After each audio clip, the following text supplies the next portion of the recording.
Welcome to the Darkzone, WCAK 1124 AM's special presentation of Open Lines featuring monster stories. But first, a special interview of entity attacks. Now with your host, Art Bell. From the high desert in the great American Southwest, I bid you all good evening, good morning, good afternoon, whatever the case may be, wherever you are in all 24 time zones covered by this radio program, Coast to Coast AM. I'm Art Bell. And, we have so much to do tonight. It's going to be open lines all the way tonight. Anything at all you want to talk about is fair game. However, because of the final call I had last night really spooked me. And I asked the gentleman to contact me, and he did. And I've got Ken on the line, and he'll be with us here in a bit. It was the last story told last night, and I want to hear the whole story. And actually from the beginning, because I understand a lot of you would have missed some of it, and we can, of course, get it now in more detail. So what he was describing may not turn out to be, but it sounded to me like, and in fact, what we discussed last night with Mothman and all the rest of it, Mothman really is a monster, isn't he? Mothman is a monster, and so I thought, I have never opened a monster line. Therefore, I would ask any of you who have encountered what you would consider to be a monster. That's a broad category. Monster is a big category. If you have ever actually and truly encountered what you would call a monster, then I would like to hear from you tonight as the program progresses. Now, the news. Now it's all Enron. Oh, man, is it Enron. Well, I hit that one on the head. So did somebody who predicted at the beginning of the year. First time I saw an Enron story, I said, oh, man, here it comes. Clifford Baxter, 43, a former Enron Corporation executive who reportedly complained about the company's questionable accounting practices and resigned last May, was found shot to death in a car today. An apparent, apparent suicide.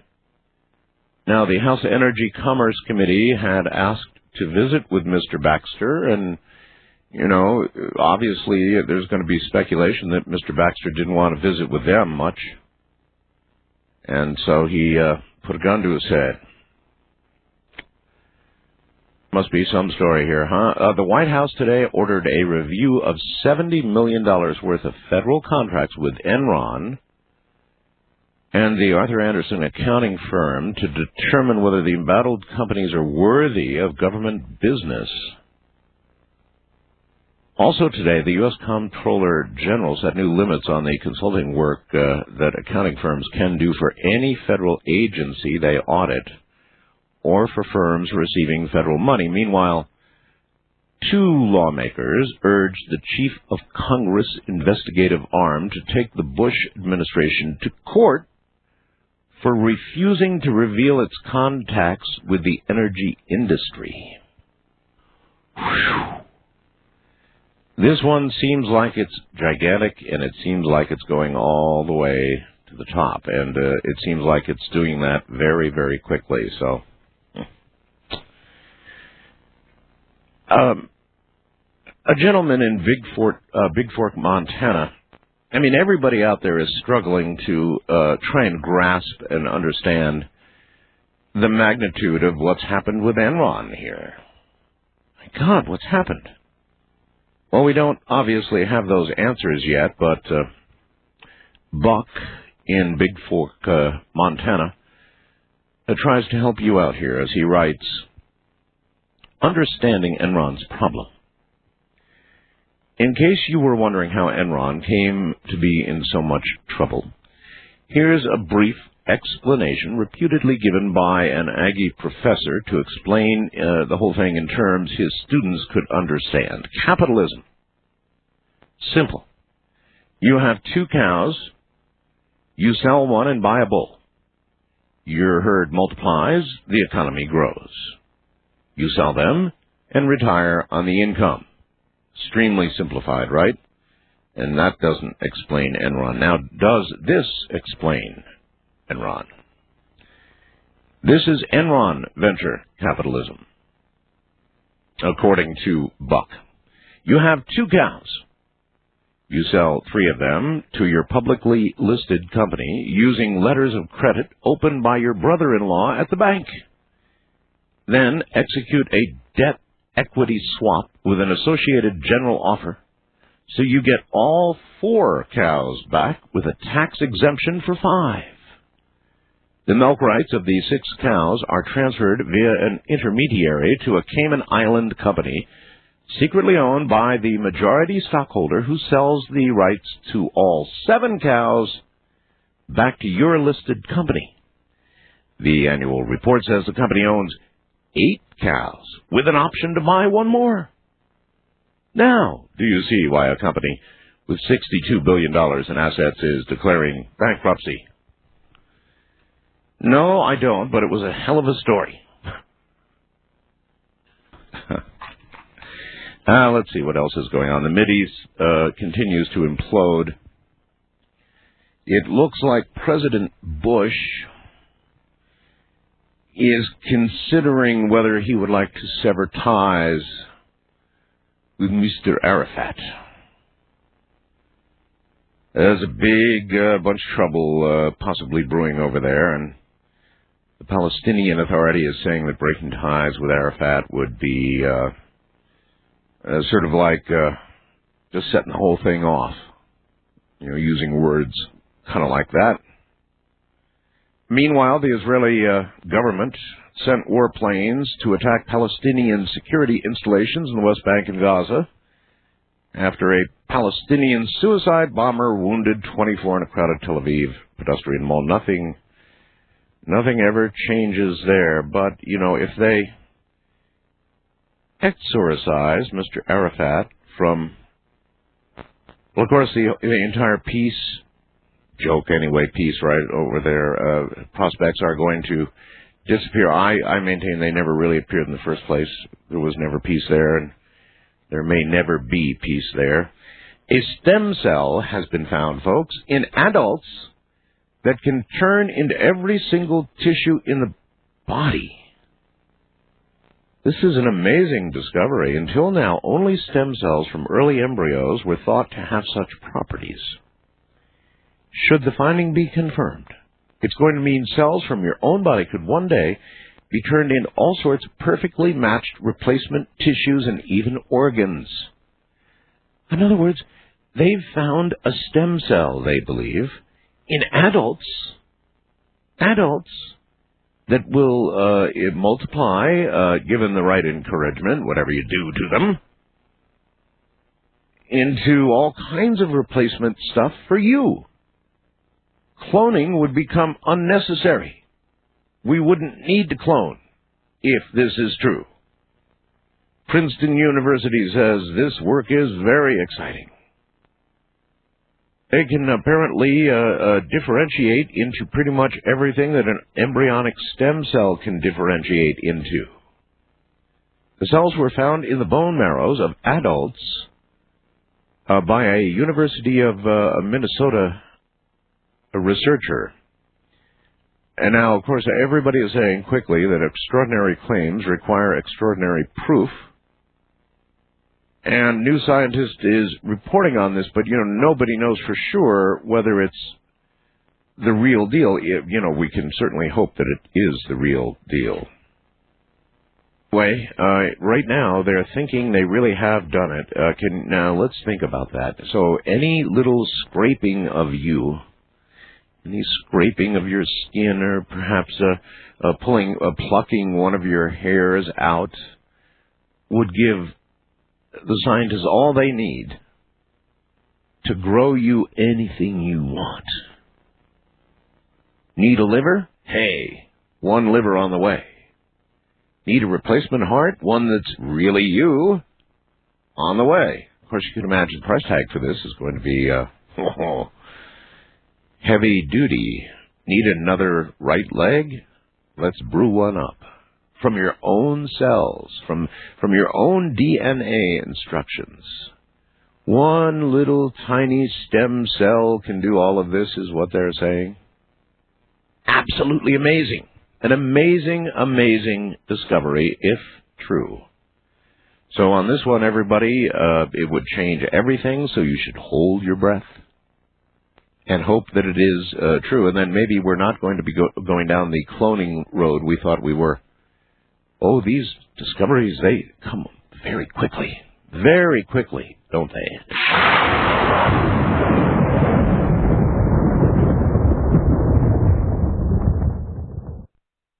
Now we take you back to the night of January 25th, 2002.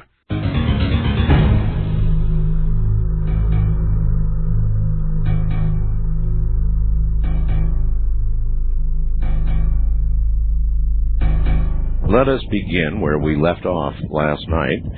The story was getting so interesting that I asked the gentleman last night, that would be Ken, to email me and give me some contact information, and he did. And so here is my last caller from last night, Ken. Hello, Ken. Hi, Art. How are you tonight? I'm all right. I'm really happy you decided to come back on with me tonight, and I appreciate your taking the time to do that. No problem.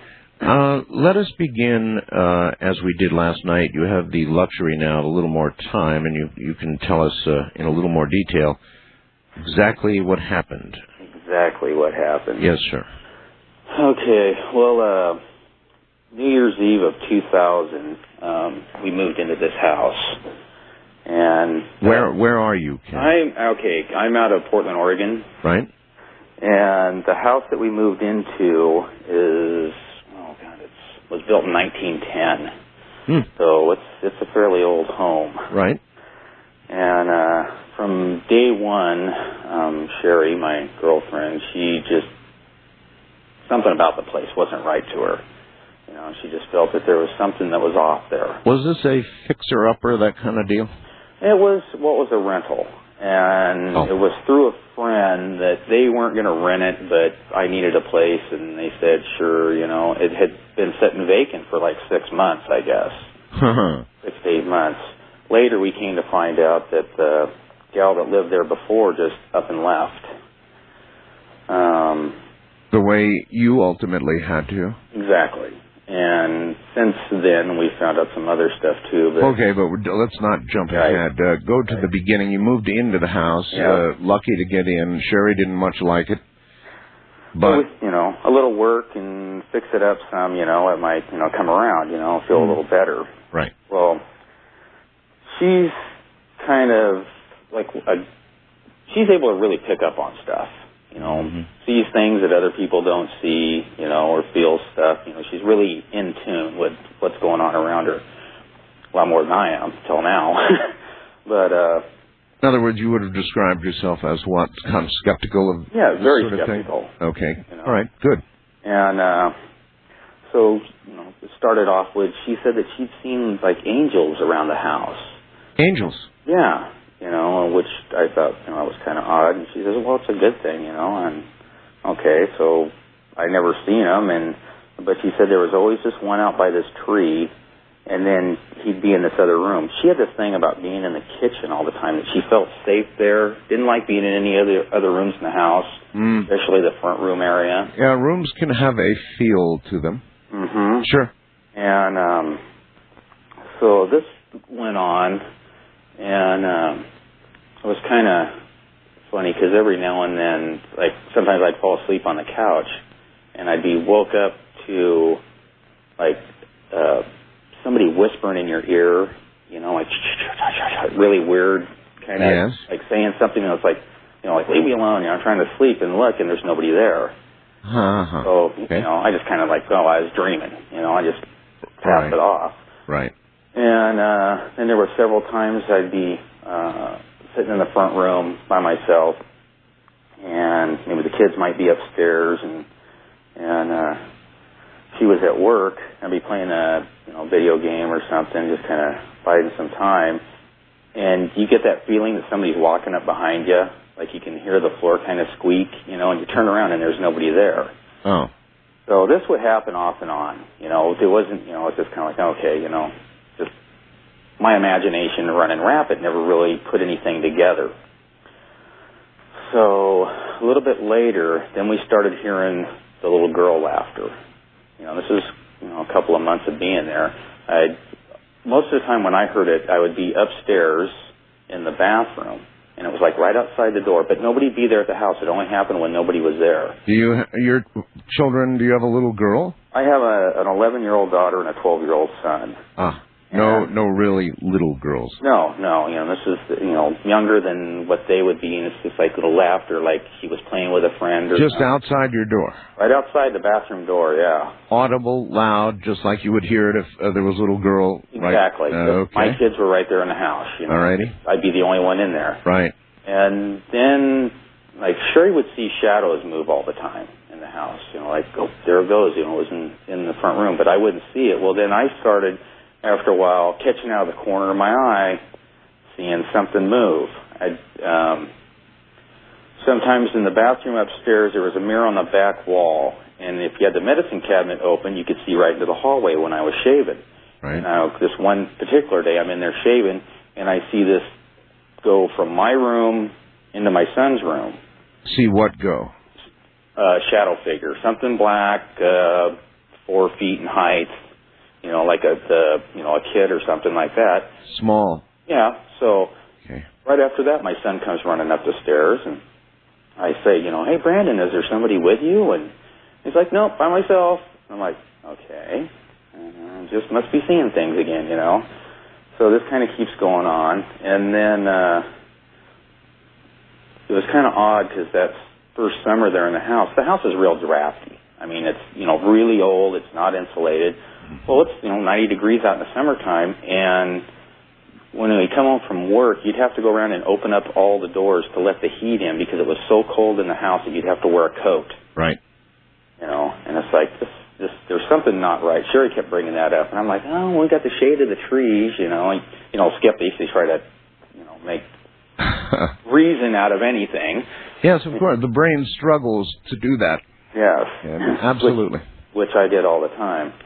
And so this went along, and then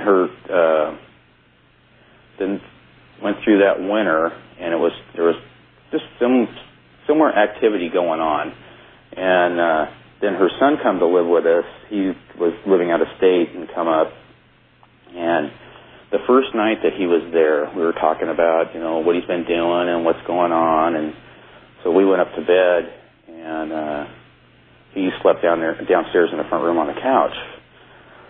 I don't know, what time was it? About probably 11:30, like that. Sherry gets woke up by my son's radio in his room blasting. You know, it's like, why did he set his alarm, you know, get up? So she gets up, goes walking in there, and it's just blasting loud. And she's shaking him, trying to wake him up, and he won't wake up. Mm-hmm. And the radio, which he normally has like on all these but goodies and stuff, is saying over and over again, time to kill, which just freaks her out. Time to kill? Yes.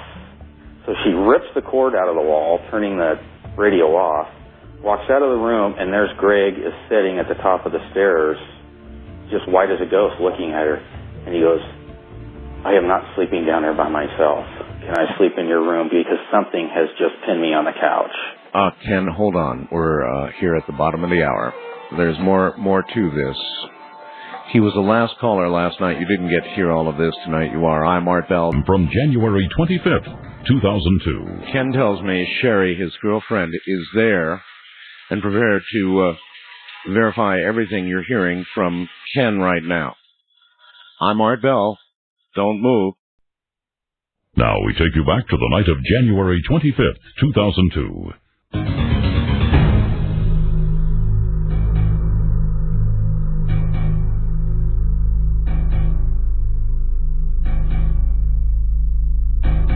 All right, back now to Ken. Ken, you know, if I had encountered a radio blaring out "Time to Kill," my child's room, hey, that would be when I'd pack up and haul butt, and that's what some people on Fast Blast are saying here. It would be time to go. That's one of the things that we have been discussing between ourselves and what was going on, because something would happen like that, yes, or something else, and it seemed like within 15 to 20 minutes time that it was like you never even knew it happened. Like there was some type of control, manipulation, whatever it was, or the power that this thing had. Now, by that, do you mean you didn't remember the event, or do you mean the event just didn't seem... It would just seem like everything just went passive on it. You know, like there was really nothing going on. You know, it was in the back. Okay. You know, it was like something would push everything to the back of your mind. Okay. I mean, even the stuff that happened to Sherry, that, you know, she would be traumatized, and it was within 2 or 3 hours, we were back to doing our normal daily routine. Yeah, I guess that's really the way life is.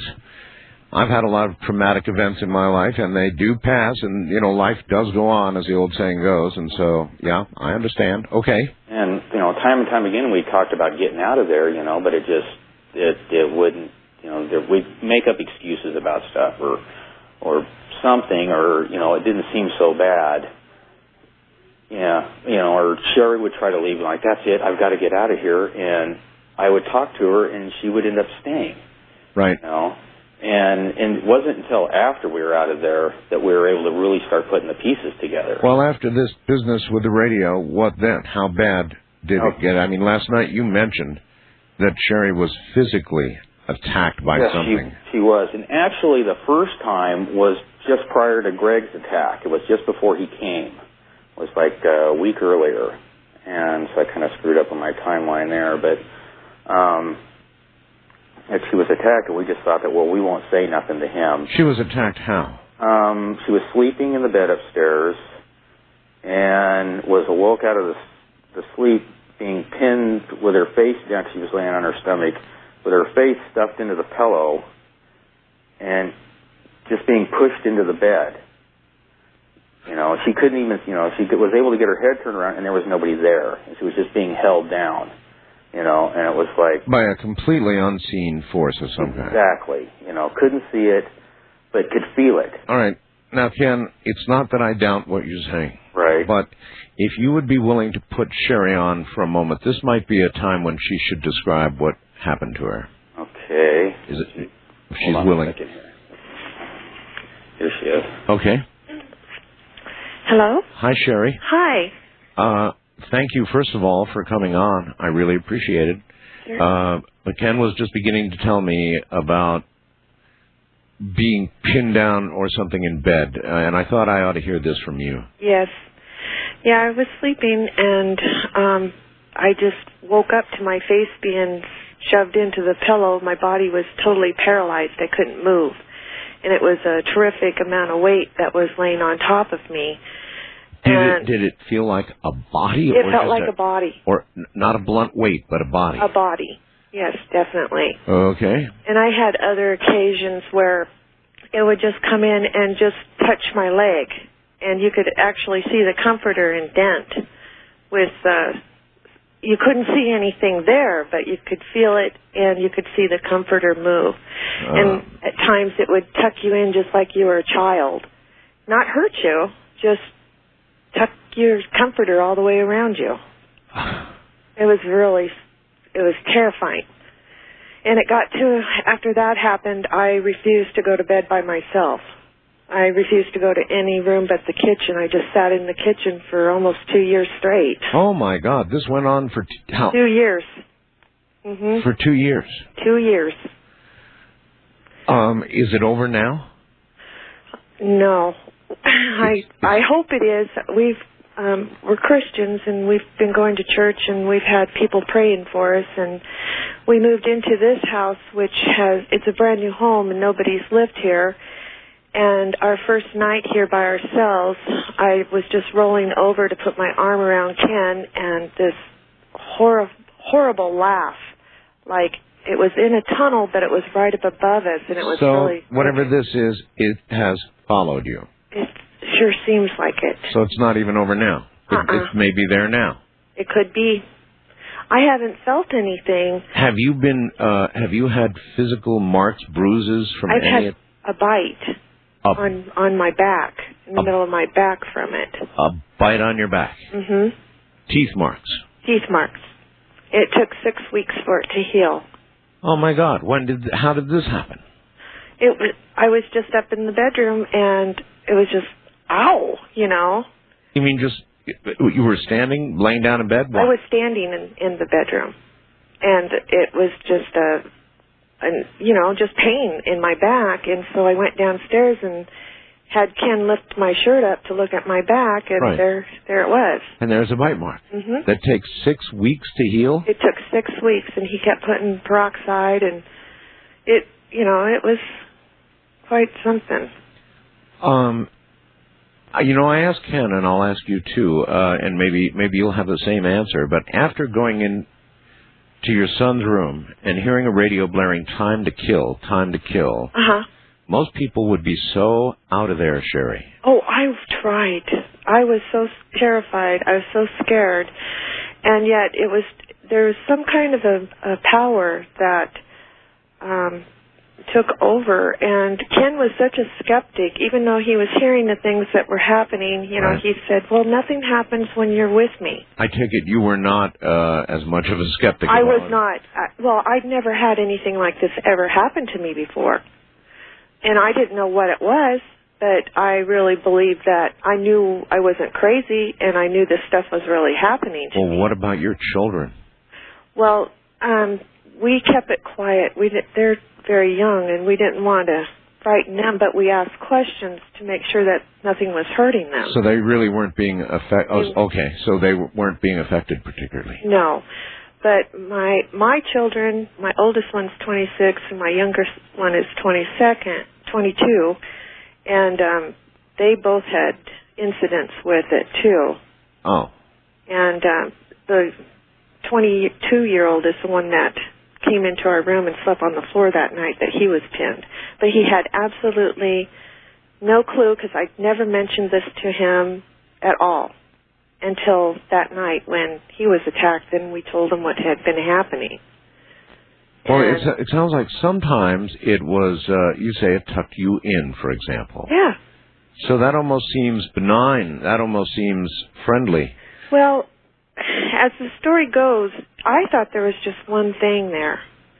But after the end of the story, you'll hear that there might have been several more. Okay, but everything Ken's been telling us is basically the way you remember it, too. Oh, yeah. And even down to the point where after these things would occur, like the radio and the rest of it, we stayed. It would sort of fade from your mind in a way that lessened the importance of what had just happened in some way, causing you to stay? No. I would have anxiety even. I didn't want to go back to the house. I tried to stay away. We were bike riders, and we... So it didn't fade as much for you? Yeah. It didn't fade as much for me. I was terrified. Well, do you have any sense, any idea of why you thought the kitchen was a safe place? I didn't have the feeling of, any other room, it was just, like it just go up your spine. You could just feel it like breathing on you. And all of that was not present in the kitchen? And it wasn't in the kitchen. So you spent a lot of time in the kitchen, huh? I spent 2 years of I wouldn't go watch TV even. I couldn't sit in the living room at all, which would aggravate the family, but I was that uncomfortable. I could not sit in any room but the kitchen. And then I would stay up and wait until Ken would go to bed at night, because I would not go up and sleep in that bedroom by myself. God, that's like some kind of prison. It was. For you. It was a prison to me. It was really horrible. Okay, well, I may ask you to come back. I don't know, but I wanted to hear your words, and I just have. You can remember as plainly as day that radio blaring out? I can remember everything just as if I'm standing there. Yep, everything is very clear. Okay, let me talk once again to Ken, if I could, please. Okay. Hello? Hi, Ken. Howdy. Okay, so I guess we haven't even heard it all yet? No. There's more. Okay. So, oh, great, the phone's going to start going. Go up and get the other phone. Let's see, where are we? After Greg had been pinned, there was a time he went out one night. We were setting up and was talking in bed, and we heard the door downstairs shut, and we heard girl laughter, and we thought, oh, Greg's home, and brought some friends with him. So she gets up, Sherry goes downstairs, comes running back up there. There's nobody there, which there was nobody there. He never came home that night. And so just little things like that kept going on until he had a girlfriend move in with him, and Jamie started encountering... It sounds like you're getting ready to change telephones here or something. Yes, I am. All right, well, that's not a problem. You know, I mean, here's your wife almost not willing to come out of the kitchen. How were you handling that? Hello? Yes, hi. Hold on a second. Let me turn this volume up if there's one on it. Where's it at? Okay, you're on some other phone now? This is great. Are you there? Yes, uh-huh. I'm here. Trying to get this volume on this phone to... Can you hear me? Can you hold on for just a second? Sure. Sounds like we are having technical difficulties. I got a phone problem. Yeah, I can tell. Oh, great. I'm hearing you all right. And there we go. And by the way, you need to turn the radio off in the background if you can. Okay, she's downstairs with the other phone. She must have just hung it up. Okay. All right, sounds good. Now, yeah, here we go. What I asked you, I'm going to ask you again now, Ken. Okay. You've got a girlfriend who is spending almost every day for 2 years in her kitchen. Right. How did you handle that? Very difficultly. I sat in there with her most of the time and stuff. It was like we knew that we needed to move, but we didn't have the funds available to. We were just getting by at the time. Right. What kind of work do you do? I'm a mechanic. You're a mechanic. And does your girlfriend also work? She was laid off at the time, so, okay. So she was home all the time. Right. Uh-huh. But she would try to stay gone, during the daytime if I wasn't there. But yes, I understand. As a skeptic, what did you think was going on? I mean, did you think that she was having problems, or had you seen enough of this so you knew she wasn't having problems? It's just that you all had a problem. Well, that's kind of it. It was like. You don't have to answer any of these. I'm trying to get to the bottom of how you reacted. Right. Well, I started getting really frustrated about it, is how I ended up reacting, which is, it's kind of weird because since we've gotten out of there and we've been sitting there talking about it, it's like, I knew what was going on, but something wasn't letting me deal with it the way that I should have. Uh-huh. It was like there was whatever it is that's there, it has an agenda. It's got a plan of something that it wants to happen. Did you ever get an idea of what you think that was? I don't know. We've talked to a few people. There's one guy in particular that I've really done a lot of talking with, that he's done a lot of ghost research and on properties. Anyway, he does a lot of research on the history, a place where that's haunted. Right. And he'll get the history all the way back to the original landowners. Right. And try to find out what's happened on that property. So what do you know about that house? That's the thing. We've been having a little problem trying to find. Yeah, I need to get a hold of Historical Society to get the original back stuff of what's going on. All right. But I did find out that there was a family that lived in the house 20 years earlier that in the middle of the night left and never came back. Left everything behind. Food, clothes, toys, everything. Furniture. They just left? They just left. Strong hint there, Ken. Mm-hmm. So we didn't find that out until after we were out. Gotcha. Okay. And it's like, whoa, we start, because I'm really trying to research this stuff and talking to people and come to find out that there's several houses in the area there that have hauntings all the time. As a skeptic, when your wife pulled up her blouse or whatever and you saw a bite mark on her back, How'd you react to that? It was like, how in the hell did that get there, you know? I mean, I knew she didn't have it earlier, so it's kind of like... In other words, at what point did your skepticism fall away to, I suppose, terror? That would be the morning that I seen it. It? This yes. dark, small, whatever. Yes. It's a week's time, but as this built up into this chaotic frenzy of us bailing in a very rapid fashion. When you left the house, right? Right. Okay, so it got suddenly much worse. It did. Greg and Jamie had moved out, and that was the point where it started getting worse. They moved over to Eastern Oregon, and they're over there now. Okay. And after he had left, the activity started picking up. So this one friend of ours, she come over and had like some ideas on how to get rid of, you know, the ghost in the house or whatever it was. Right. And was trying that, you know, and it's like Sherry's going, she's pissing it off. You know, she's really making this thing agitated. And what was she doing? Religious sorts of things? We had done it. We had anointed the house. We'd, you know, prayed in every room. We commanded it by the name of Jesus Christ and God to vacate the premises, you know, and rebuked it. And whatever it wasn't going to leave. And we found out later that some things take a whole congregation of people to get rid of. Huh.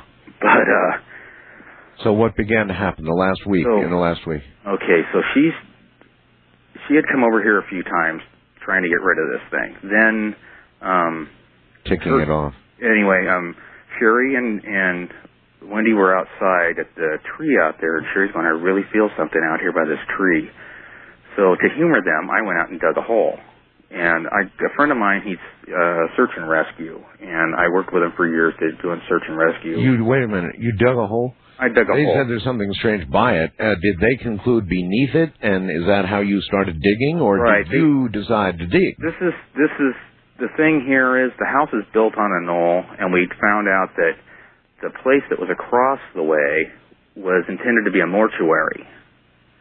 So that leads me to believe that in the pioneer days, they used knolls as like family burial sites. Ken, what did you think you were digging for? I don't know. I was going to dig a hole to appease them so that I could get some rest. This is 9 o'clock at night in the dark with the light. I'm out there digging this hole. I'll tell you what, I'll call my friend up, have him come over with his dog that he uses for finding buried people or drowning victims. Yes. And if it hits on the hole, then we've got something. If it doesn't, okay, you know.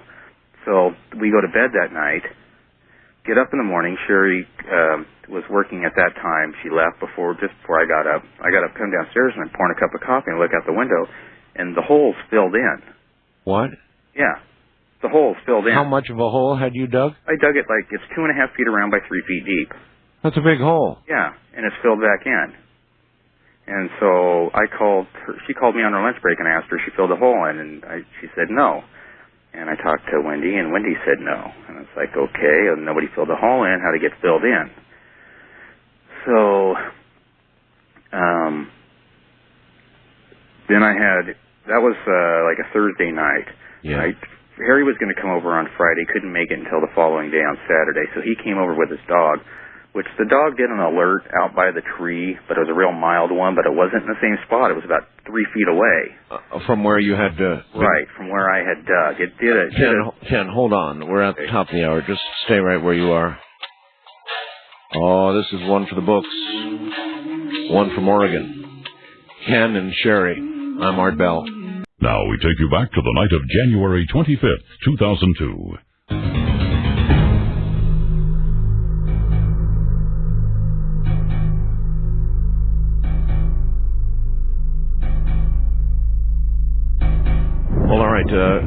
Ken, we're down to the last week, the last straw, I suppose, in a way, huh? Last straw, the last couple of days there, anyway. Was absolutely the last straw. All right, what happened?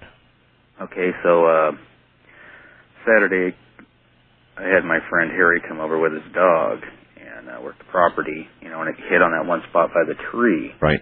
Well, we went and put him in the truck, and we walked through the house, and Harry's got a digital camera, and he took some shots and stuff like that, see if anything happened to come up. Right. But He goes, well, tell you what. He goes, why don't we take her down to the basement and see what happens down there? Take the dog? Yes. Okay. So you go down in this basement, and when you go down these stairs and you turn right at the bottom, and it opens up. It's an unfinished basement. It's all dirt floor. But somebody put, like, plywood up on the right side that goes down and angles over, making a room, like an old storage room or something. Right. And he opened up the door to that and went in there with the dog, and that dog literally turned inside out.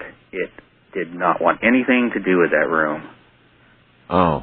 I mean, just, I've seen dogs react doing death alerts, and this was like a major one. Death alert. Yeah, that's what it's called. And the dog, we took it out and went upstairs, and it took like a week for his dog to calm down from that. He said the last time he seen the dog like that was when he had it in Turkey at the earthquake.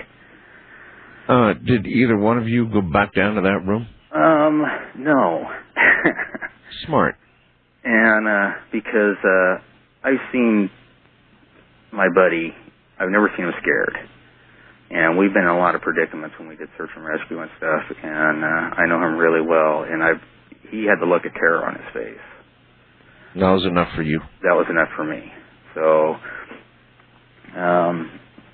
we went up and we talked for a while. We were going to get together that Saturday night and go out, get away from the house, try and calm ourselves down. My kids were at my folks' for the weekend. And so we ended up going out that evening, and when we came back, I ran down to the store because Sherry goes, well, run down to the store, and we need this real quick, and I got something I got to do, and I come back up. She's in the basement. She's in the basement? She's in the basement, in that room, with a shovel and a flashlight, going, I'm going to get you. Oh, my God. Oh, yes, that was my thoughts. I come down there, and she just freaks and goes running out of there. So we talk about this stuff, and I go, you can't do this, I mean. You had told her about the room and the dog and all the rest of it? She was there when it happened. Oh, she was there, yeah. So she knew about all this. Right, exactly. So she knew something was in that room or under. Right, or something's, been there for some time, or that's where the power or whatever it is there that's coming from, or, I don't know. But whatever it is, it's bad. It's pure evil. It's death. So you find her with a shovel in her hand saying she's going to get it. Yeah. God, Ken. So then what? Well, we go upstairs and we're talking. And it's like, I'm trying to get a level head view of this thing, and it's like, oh my God, I mean, we got to do something about this, And she says, we have to do something because somebody is going to get seriously injured or killed, is what she says. And it's like, okay, so we go to bed that night. Now, the next morning is when this happens. Well, actually, right after that is when I got upset after we had this talk, and I go, that's it. I go, all right, whatever you are, show yourself. I'm tired of this. We're going at it, And I really got upset, and I was walking through the house ranting and raving that I wanted to see whatever it is, show yourself now. Nothing, So we go to bed, get up in the morning, take a shower, go back into the bedroom there. I got the stereo in the rooms playing. Threw my sweats on and my slippers and T-shirt. We're going to go downstairs, and we hear this, what I said last night, this thump. I mean, heavy. I can go up and down the stairs. I weigh 180 pounds, and I don't even come close to making the sound that this thing was making.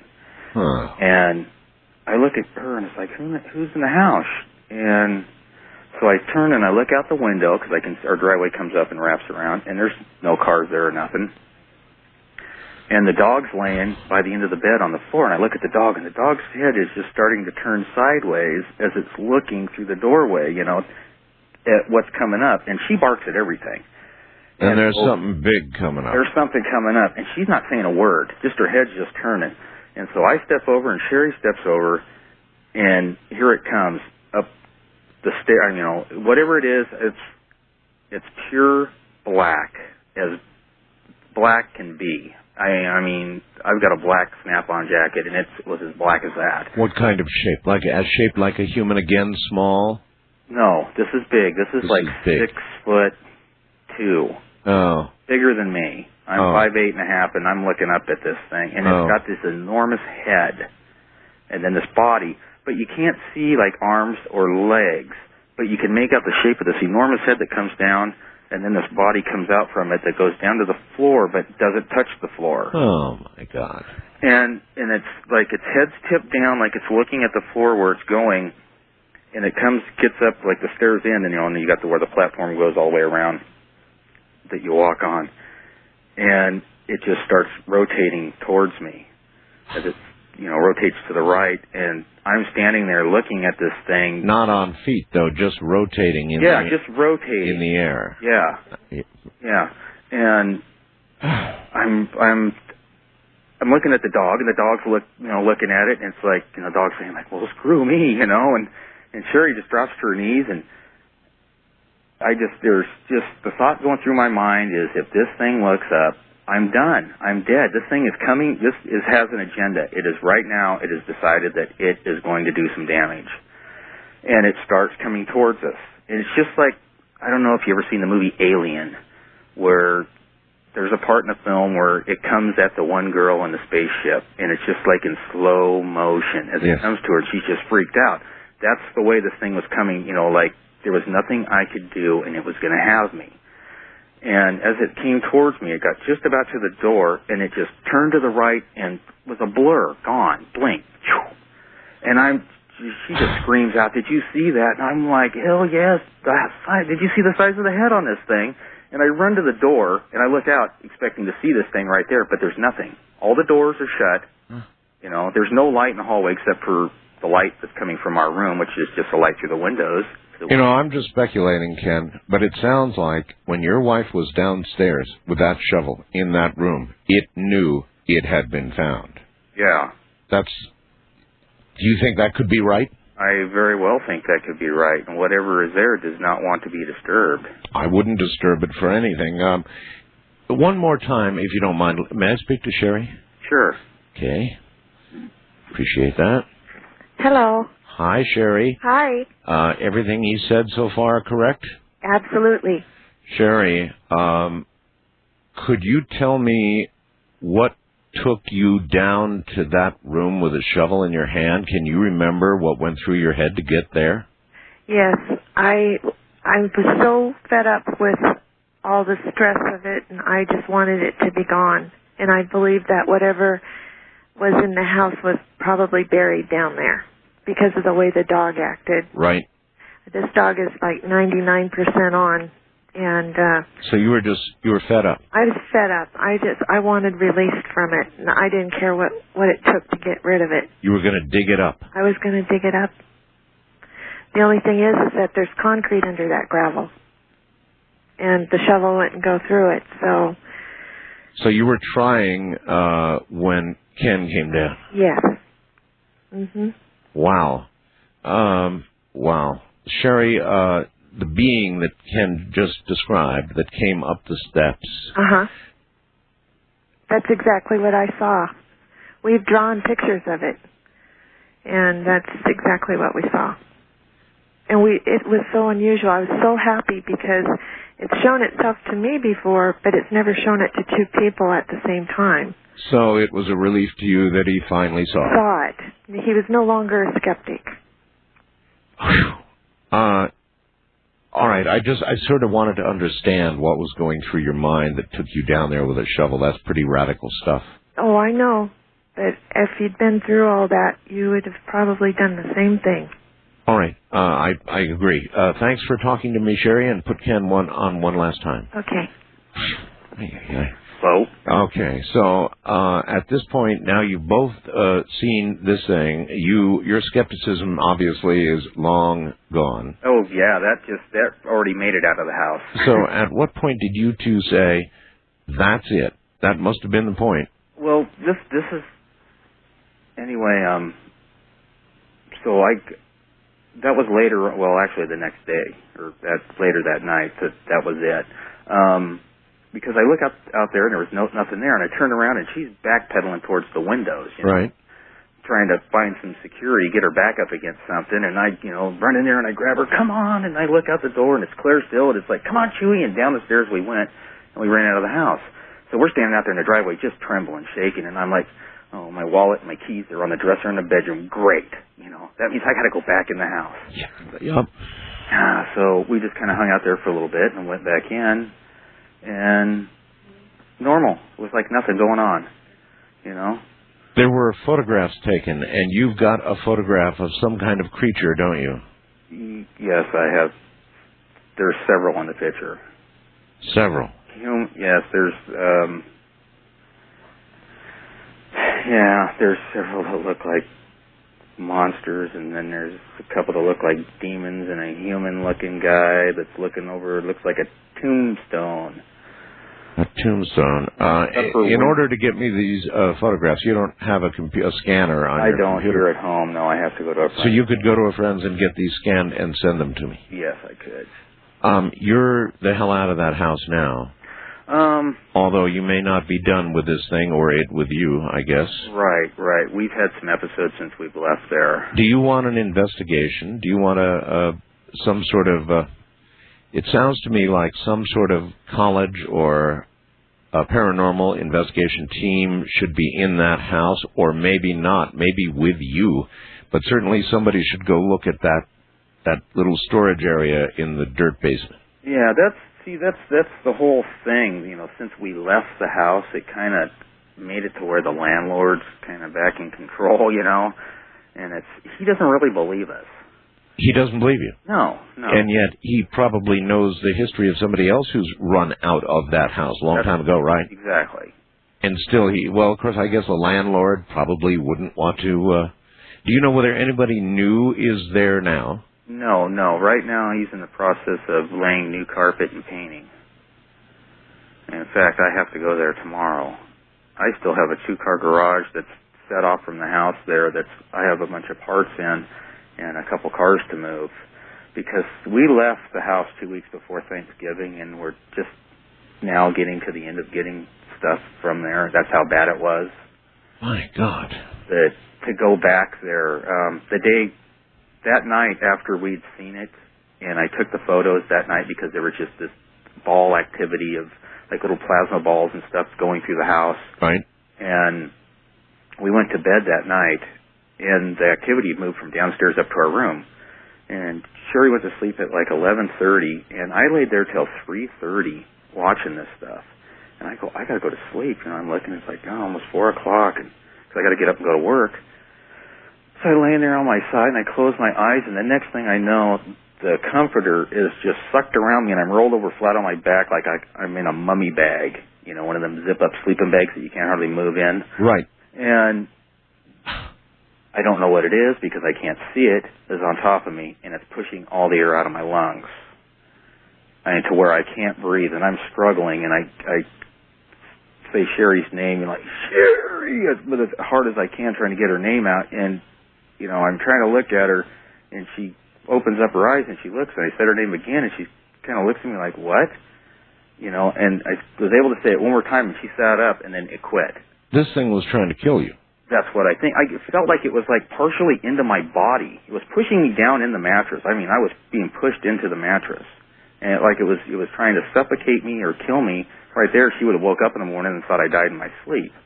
So in your opinion, the landlord wouldn't have a thing to do with any sort of investigation of this house? I really highly doubt it. Do you feel like you should be talking to the people who are going to next rent it and warning them? I very well probably will. You know, we've discussed this, that could end us in some type of lawsuit or something like that, but... You're right. To have somebody go through what we went through, I don't want to see that, because whatever is there is evil. How convinced are you that whatever it is may have followed you and be with you now? Because when we moved from there to the other house we were at, we had several incidents that happened there, and then it managed to calm down, and we got the house that we're in now, and we had been moving stuff in here. My kids were staying the night at their friend's house over by the old place, and we were here alone the first night alone in the house here, and we'd went to bed, and like Sherry had told you earlier, she was laying there in bed, and she like literally jumped on top of me, you know. She goes, I'm scared, and I hear this this echoing, like kind of in a dimension, but not the one that we're in, like in a tunnel, like if somebody off in the distance going from the bed out the doorway of the bedroom. And I just thought, like, you bastard, here's this evil laugh, like, I found you. Yeah. Guess what? But that's the last thing that's happened here. It's really odd. We've been going to church every week, and, it's... This is one last question I want to ask, and again, you don't have to answer it, but have either one of you considered the possibility that whatever this is coming from one of you? We were thinking about that, but neither one of us ever had any experiences like this until being in that house. Ever. Have you talked to any other media about this? No, I have not. Other than the one guy that he's wrote 4 books, and he gave me a lot of really good information that's really helped to protect us. But you haven't done any other interviews until now? No. Okay. What I want to do is stay in touch with you and Sherry, and I want to know how this comes out. All right? Yes, I would be happy to let you know how it comes out. I hope well, and I wish you both well. I'll get those pictures back to you. You can study those for a while. And put them on the website with your permission. Okay, we'll discuss that. All right? All righty. Ken, thank you. Thank you. You have a nice night. Say good night to Sherry. Okay. Onward. Monsters, the subject for tonight. I guess that was a pretty good warm-up, wasn't it? From the high desert, I'm Art Bell. From January 25th, 2002.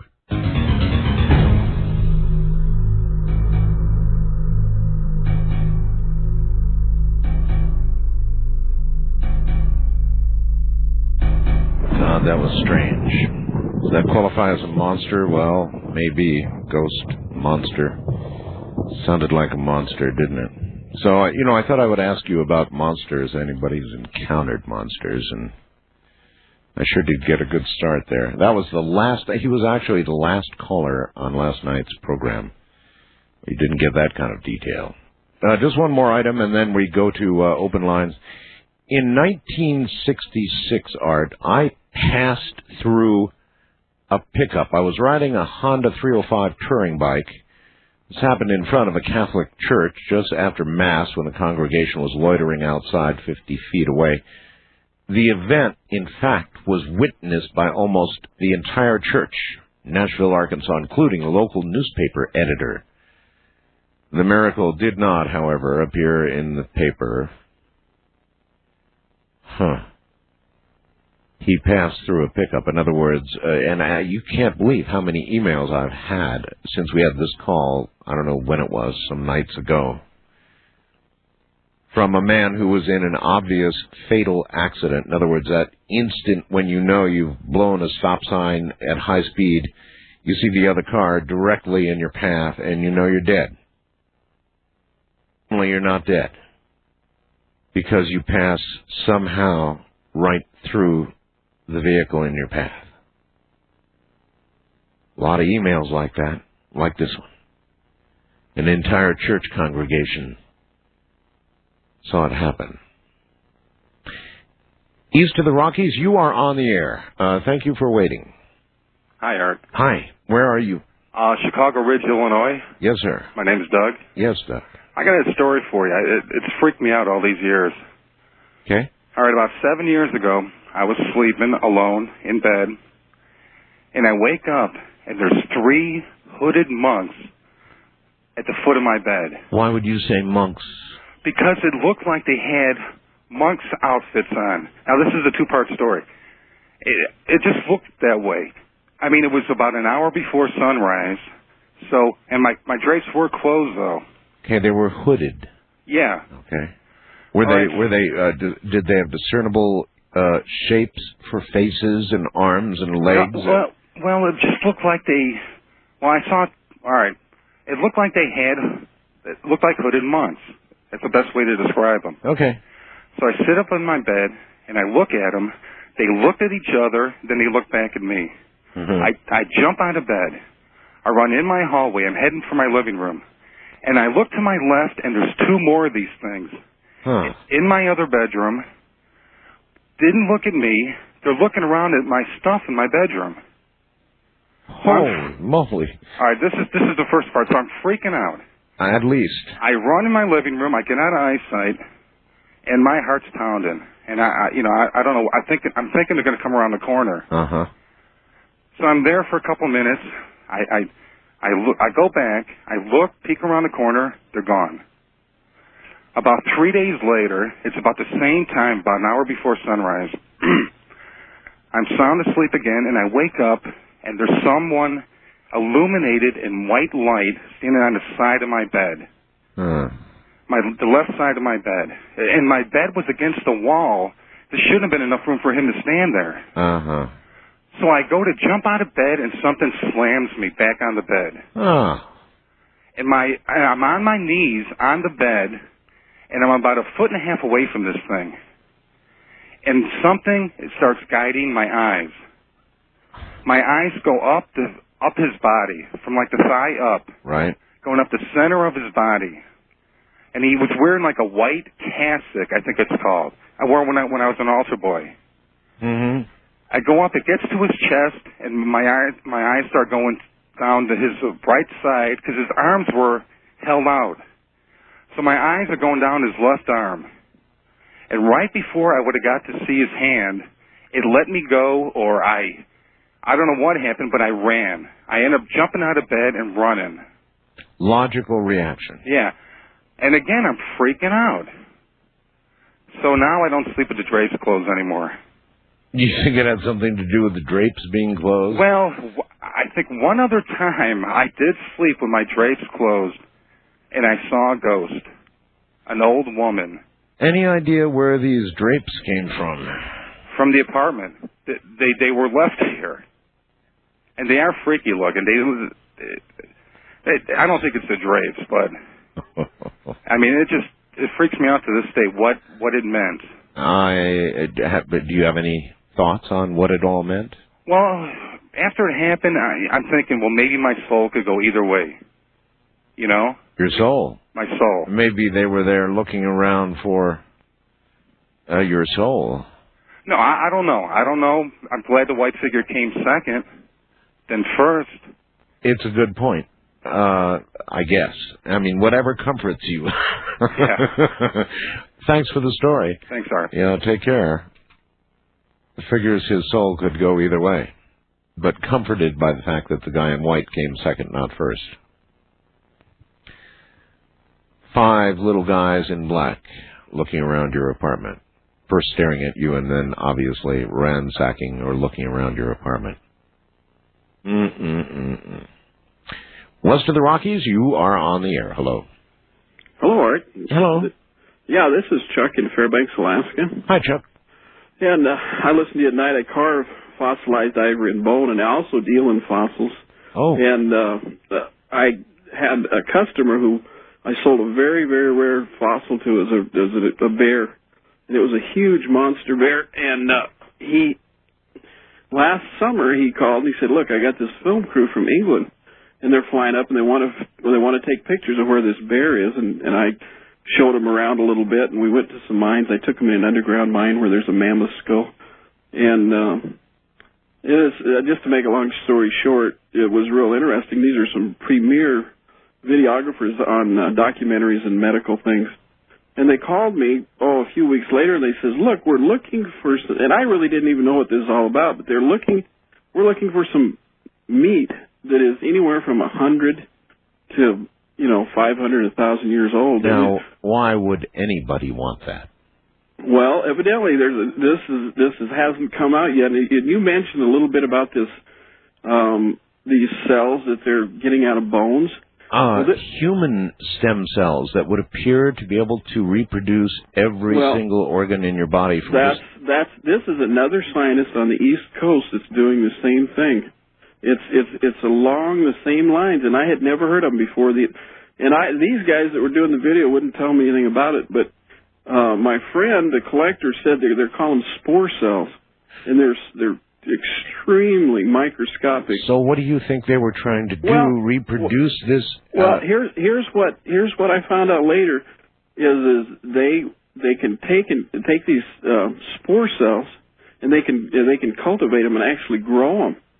And they're doing this documentary, and my collector friend said the guy's going to get a Nobel Prize. Well, it sounds to me like from what you said in the news tonight, there are other people working on the same thing. They're these spore cells.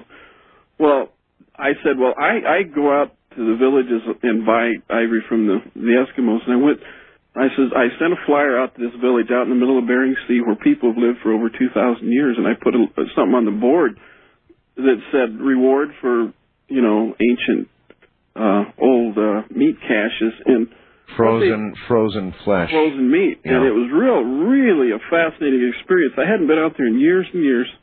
And these Siberian Yupik Eskimos have lived there for over 2,000 years. Well, when they hunt the walrus in the spring, they bury the meat. They take a big piece of the hide off and they wrap the meat up in it, and they bury it in these holes that are sometimes 15 feet deep. It's like a refrigerator. So in other words, they from time to time might come on a stash, a very ancient stash. Right. Well, on this same island, they also dig for these artifacts, and when they're digging in these old village sites, they find these meatballs, and this guy called me, and I said, yeah, and he says, I've got 2 or 3 of these. I know where they're at, and I can dig them up for you.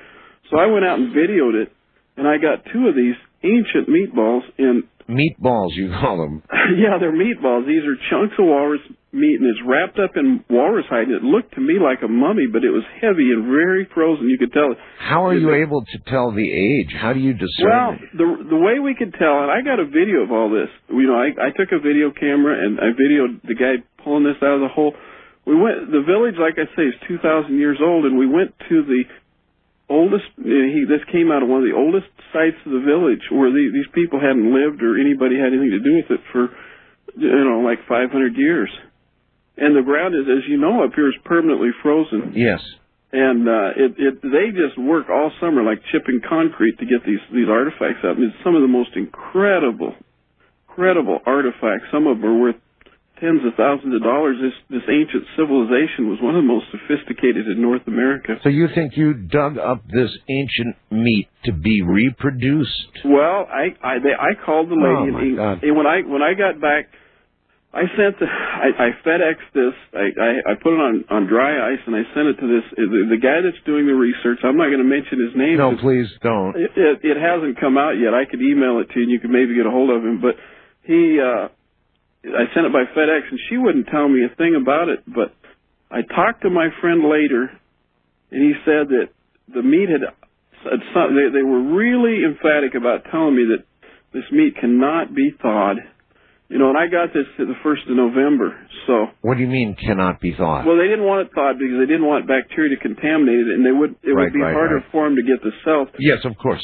But I heard the crew from England came over. I sent it off to them, and the crew from England came over in December, and were videoing at this doctor's laboratory.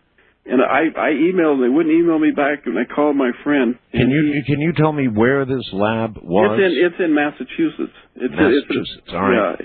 Yeah. And I knew this kind of stuff was going on in labs privately around the world. I knew. Right. And this guy, I talked to his secretary, and he's a professor, and really what he's involved in, he's a real bigwig professor, and it doesn't sound like this is something he's doing on the side, like you say. It's not he's not a full-time researcher. Evidently this guy and his brother are involved in it. And so this was a good money-making venture for you? Well, I had the time of my life because I carved bone and ivory, and I got just tons of neat material to work. And I made a couple $1,000s, and I got some really good contacts. But I got word of mouth from my friend who is the fossil collector that there were some the meat had been frozen and thawed, but they were able to inside one of the bones get some of these spore cells and cultivate them. So I just thought it was kind of going along. I tried to call you a couple of times when you were talking about cloning, but how do you feel about being part of this? I mean, well, I have real mixed feelings. I don't believe that humans should be cloned. I don't think it's it's something we need to do, and hopefully maybe this research... Well, how about ancient animals, though? I mean, bringing back ancient animals, is that such a good idea? My life is tied up in carving and dealing in. I'll send you a picture of myself. I've sold probably more mammoth tusks and ivory than anybody in the country. I've sold tens of thousands of pounds of mammoth ivory. And these creatures fascinate me. We're in Fairbanks. I understand that, and I understand the condition of the ground in Fairbanks, believe me. But I still, should we be... They've done movies about this, dinosaurs, remember? I think it's going to happen. I don't know about humans. I think the Japanese are working on the mammoths, and there's such an interest in it. It would be, it's going to happen. They really... These new cells that I'm talking about, you were reading about, yes, sir, are probably the way it will be done, and this stuff hasn't even come out yet. But as far as finding that guy, the Japanese guy that went to Russia and all that, the way they were going about it is not going to work. But they'll come up with a method. But the advisability of bringing into the modern world an ancient animal that really doesn't belong here. Well, I don't know about that. Art, these mammoths were here yesterday. I mean, it was such a short period of time ago. Well, there are legends of them. It's just define yesterday. Well, in years.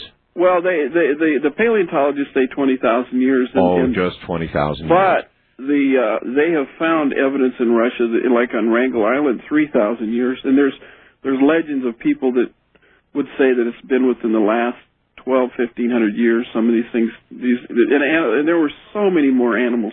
I know, but Christ was, right. 2002, right? Yes. So you're talking about 20,000 years. It was still maybe a blink in cosmic time, but I'm telling you, 20,000 years evolutionary, and in terms of the world's history as we know it, say since Christ. Gosh, folks. That's a pretty ancient animal in a pretty modern world, and why do I always think something like this is going to go wrong? Well, it could. It very well could. And, I believe that the reason that these animals aren't here anymore is because of man. And I look at it from a Christian perspective that the earth was designed and it was so much more complex and beautiful. And because of what man has done to it by not taking care of the environment and not following the rule book, things have gotten the way they are, and we're continuing to lose species, and we're really messing things up. Still, doesn't it slightly give you the heebie-jeebies? It does. To be honest with you, Art, but going out and digging. I mean, bones are one thing, right. But digging up essentially fresh meat from 20,000 years ago and sending it to a scientist in Massachusetts. Mm-hmm. I don't know. I do have some mixed feelings, but I think it's fascinating, and I believe in the Creator, and I think that it's not going to go any further than he'll put a stop to it. I think I don't know, but we could talk all night. I had a real interesting experience I'll tell you about here 2 weeks ago. Well, maybe a little longer than that. We have a daughter who we adopted. She's 7, and this really shook me up, but. We came home from church. It was at night, and I ran across the road to check the mail. My wife was sitting in the van, and she started running. A car came flying by, and I screamed, and something that we couldn't see grabbed her by the nape of her neck and jerked her back. You saw that happen, sir? Right in front of our eyes. My wife this happened, I don't know, it's been a few weeks ago, and it was just the guy was flying down the road. And you saw her move as if by a totally unseen force? Exactly. I've never had anything. Could you see anything actually pulling on her? Well, no, but she was jerked backwards. She was running at a full tilt, and something grabbed her from behind and pulled her back. Oh, my God. And I honestly believe, like you say, Art, that things are happening at a breakneck pace. My wife says she sees these shadow people in her house. My daughter says she sees the same thing. I've never even thought or heard anything like that. This just happened with here within the last year. There's something going on. There is something going on. Yeah. Something's breaking down. And what happened to your daughter, that was clearly a miracle. It was a miracle. All right, sir. Appreciate the call from Fairbanks. Fresh meat, huh? Yikes.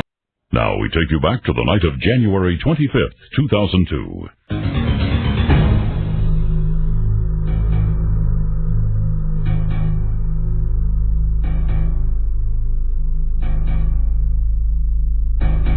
All right, once again, into the night and the unknown we go. We're in open lines. We're kind of talking about monsters of all kinds. Randy in Keithville, Louisiana writes, these ancient animals, the ones we were talking about a moment ago, these ancient animals are dead for a reason. And what kind of diseases are these scientists going to release upon us that lived 20,000 years ago and killed these animals off? Has anybody thought about any of this? It's wrong, it's bad, and it's dangerous. And I do know they're doing it, too. They all died. And hasn't it occurred to anybody out there that there must have been a good reason why they died? And I'm not sure if we really want to find out, but I guess we're going to, aren't we? East of the Rockies, you're on the air. Good morning. Hello? Hello? Yes, hello. Art. Yes. I'm just thankful just to be able to talk to you about this, because I never knew about Art Bell, and there's two things that I've always wanted to talk to you about. The first thing is, I have no recollection of what had, from a past experience, moving into a house the first time as a child at 5 years old. Basically, what I'm getting at is, it was like I was in a dream state, but I was awake. Your family moved you into a new house. In a new house. Uh-huh. And what I remember from this new house, I can remember the interior of it. I cannot remember the exterior, but I remember the things that were the most scariest things that I have ever witnessed in my life. In that house? In that house. Like what? I'm talking things that were fluorescent. They looked moldy, in a sense. There were snakes in the house. Snakes. Snakes. And now, were you the only one seeing these, or were your parents seeing these? I was the only one. You were the only one. Right. And I've had dreams continuously throughout my life, not on a everyday basis, but I'm saying like maybe once or twice a year of the same house as the child that I was experiencing them at the time, and and I was in an awake state. Mm-hmm. Maybe you're yet to move into this house yourself. Maybe these are precognitive dreams. I'm not really sure, but from becoming something's going to come full circle for you. Full circle. Mm-hmm. Yeah. I appreciate the story, sir. Thank you. I don't know what to tell you. That's one you can put down to a young child's imagination. Trouble is, he's had these dreams as he's grown up. Sounds precognitive to me. Don't mean to worry you, sir. West of the Rockies, you're on the air. Hello. Hi. Hi. Yes, sir. This is Dan in Idaho Falls. Yes, Dan. I wanted to talk about the dangers of Passover of a monster comet. A monster. Well, that would be a monster of a kind. A monster comet. How close is this comet? It overflies Earth tomorrow. Tomorrow? From South Pole to the North Pole. Do you mean, now wait a minute. Do you mean tomorrow as in today, after midnight today, or do you mean tomorrow? Yes, after midnight. So, this day, then? Yes. Oh, great. Well, how do you know about this monster comet? Well, I discovered it more than 3 years ago, and I gave the course. Well, if it's as close as you say it is, shouldn't the major astronomical observatories around the world be seeing it like crazy right now? You see, this comet was altered. The course was altered by the U.S. government, and apparently they're going to be secret about it. But I wanted to talk about the dangers that we're going to experience tomorrow. And those are what? Planetary lightning bolts and a tremendous electrical storm. Don't you got a 100-foot tower? Yes, there? I do, yes. Ooh. Smoking. Well, that's great, just great. Planetary lightning bolts. Yeah. Everybody should be tuned to NOAA Weather Alert because you're not going to see the comet. It's going to go by in minutes, and people who see it are going to be in mid-Pacific. Do you have any idea about what time? You're in the Mountain Standard Time? No, I'm Pacific. Pacific. That would be 6:57 p.m. 6:57 That's p.m. when it crosses the equator. And as this comet passes, there are going to be incredible disturbances, you say, to our atmosphere? Yeah, electrical lightning storms. And you want to disconnect your electrical power at the main when it starts. Well, thanks for the warning. I'm going to really feel extremely stupid if I don't pay attention to that man, and it happens. Yes, I've got a tower, and another tower here in town, the radio station, and enough electronics to make up my own war room, if I wanted to rewire it all. So, if we are about to have a gigantic comet pass and massive electrical storms in our atmosphere later today, well, I guess this will be my last chat with you if that comes true, huh? Because it's going to fry all my broadcast equipment, my uplink, and all the stuff at the end of the dish, that the head that transmits to the satellite, and God knows what it's going to do to the satellite, so what chance do I have? First-time caller line, you're on the air. Hello. Art? Yes. Hi, this is Jason from Syracuse, New York. Yes, Jason. I've been trying to call you for months. We've actually been contacted. It happened east of Phoenix near Canyon Lake, Arizona. Who has been contacted? Me and two friends of mine. The Anunnaki actually communicated with us mentally from 3 spacecrafts, 2 silver discs, and 1 large octagonal. It was gigantic. It flew right above our car. And as it was flying right above our car, it stopped and it hovered. It didn't make any sound. And we all felt our minds being lifted.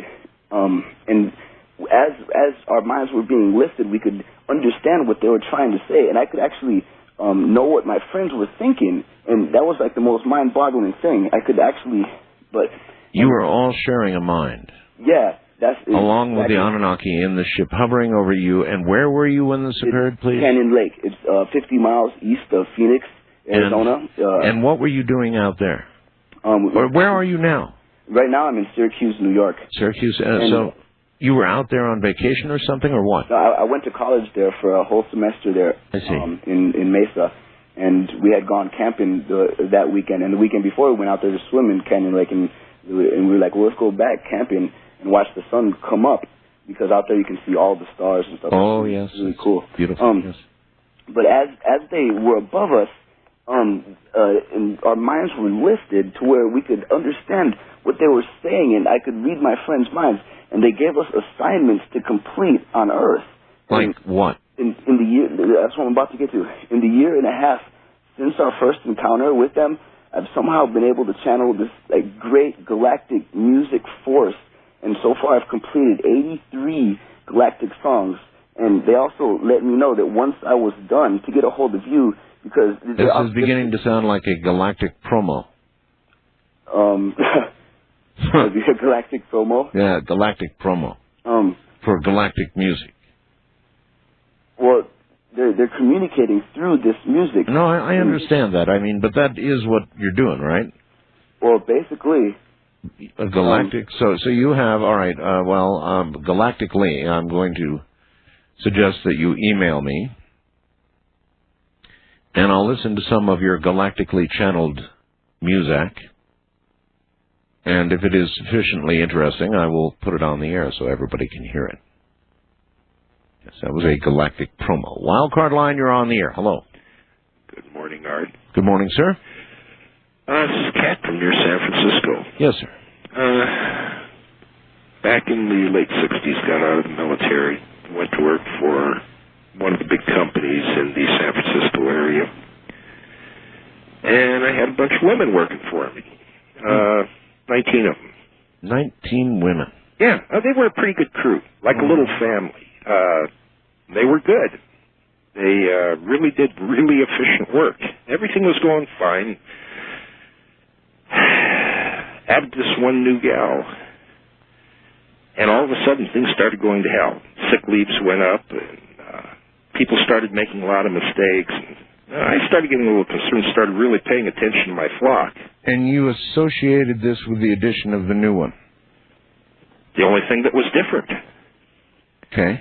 And I watched her, and one day, towards break time, she was kind of wandering around through the work area as if, well, you've seen a dog cutting sheep or cattle out of a herd? Oh, sure. She was doing just like that. And she was backing this one gal up, and this gal was really frightened. So I started off in her direction. This gal, that was frightened, she had her hands up, and this other one was reaching for her about the time I got to her. And I turned her around, put my hands on either side of her head. Yes. And she had this real funny reaction. She lost all the color out of her face, and her knees buckled. She hit the floor. I told her if she ever did that again, I was going to finish the job. Just after that, a woman from another area came walking up to me. She claimed she was a witch. And she said that this gal that I had just dealt with was a psychic vampire. A psychic vampire? I'd never heard of it before. This is the kind of thing that you get for working with so many women. Well, it was the first time I ever ran across it. You've got a psychic vampire, you've got a witch, and that's a pretty small crew to come up with... in the San Francisco area, you've got a lot of people who... Well, you've got a point. All right, so she was a psychic vampire, and the witch was helping you out by telling you this.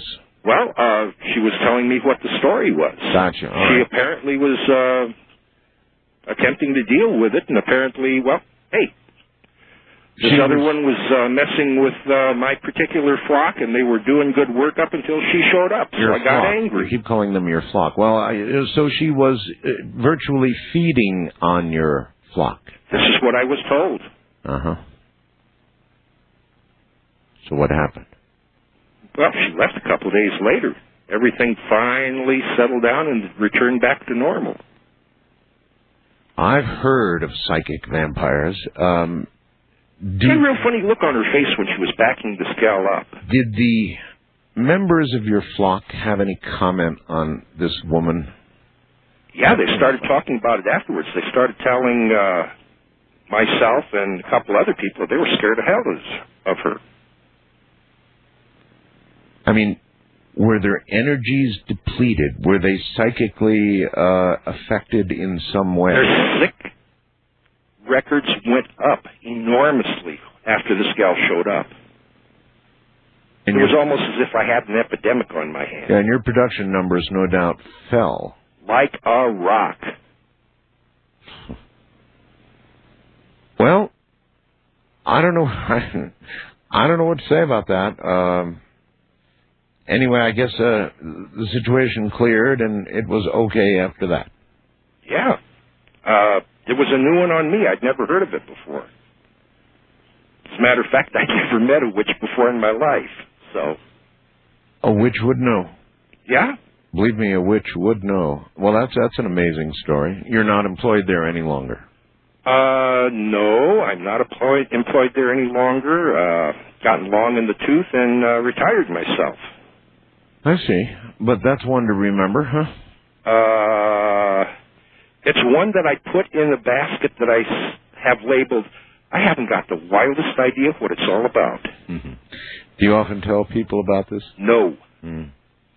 I appreciate your telling me. All righty. You have a good morning. I shall. Yeah, that many women. I don't know. He called them his flock. Psychic vampires. We have done a little bit of talk about psychic vampires in the past. They're an interesting group, and they do appear to be real. West of the Rockies, you're on the air. Hi, Art. My name's Doug. I live in Bozeman, Montana. Yes, sir. Yeah, I have a... it's kind of crazy calling in, actually, just because I always consider myself a fan of yours, but I never thought that anything strange would ever happen to me. My wife and I recently moved into a house, I'd say about a year ago. Mm-hmm. And it has a lot of weird things that happen in it. Anywhere from late at night, I come home from work. I work the graveyard shift, and laying on the couch, kind of getting ready for bed. Sure. And knocking at the rear glass door, and I'm actually a police officer, so... Oh, you are? I am. So, it worried me a little bit, of course. And I'd come home and put my gun belt on the table, and thought right away of that. And getting with your gun, sure, of course. Well, yeah, and it was near the sliding glass door, and so I quickly got up, rounded the corner, and grabbed that. You know, because we also bring our own police vehicles home. So. How long have you been a police officer? Oh, about 5 years, I guess. 5 years. You on patrol duty? I am, yeah. Yeah, okay. I was actually a Border Patrol agent before that, too. Oh, okay. But anyway, so things like that, no one there. I searched around, couldn't find anything. Stereo turns on a lot on its own. I don't know, this place is crazy. And you know, listening to you talk to the guy earlier about having other concerns about, you know, not moving out of the house because of monetary reasons. Or, yeah, absolutely. You know, and nothing bad has happened. We found our good pots and pans laying in the middle of the garage cement floor. But you see, if you listen to his story, it started out with the kind of things that you're describing. Right. But it progressed. Now, sure. I don't know at what point, you know, you say, enough, I'm the hell out of here. Yeah. Well, luckily enough, actually, I guess we're probably moving for good or bad. You know, it has nothing to do with the house. I have another job opportunity somewhere else.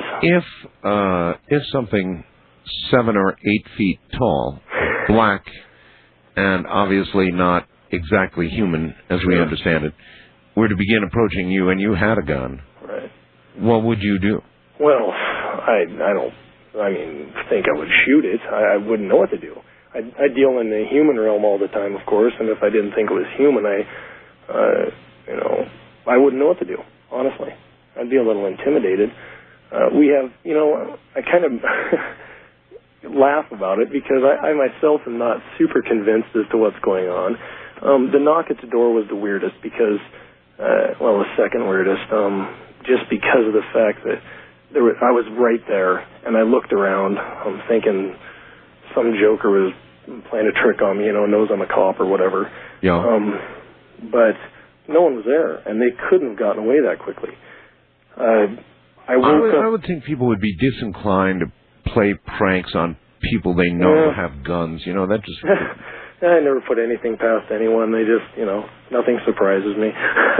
Well, I did wake up one afternoon with scratch marks on my back, too. Scratch marks? Yeah, that kind of worried me. I was a little bit reluctant to show my wife because, of course, she hadn't placed them there. Yeah, I understand. She might be concerned about who did. Officer, listen, I've got to scoot because we're at a break point here. Yeah, well, thank you very much.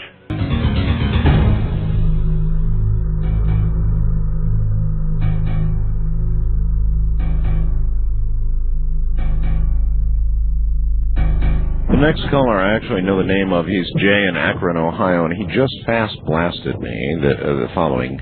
Got a weird story for you. I hit a UFO with my car. If you'd like to chat with me about it, call so-and-so, and I've got the number. And actually, I've got Jay on the line.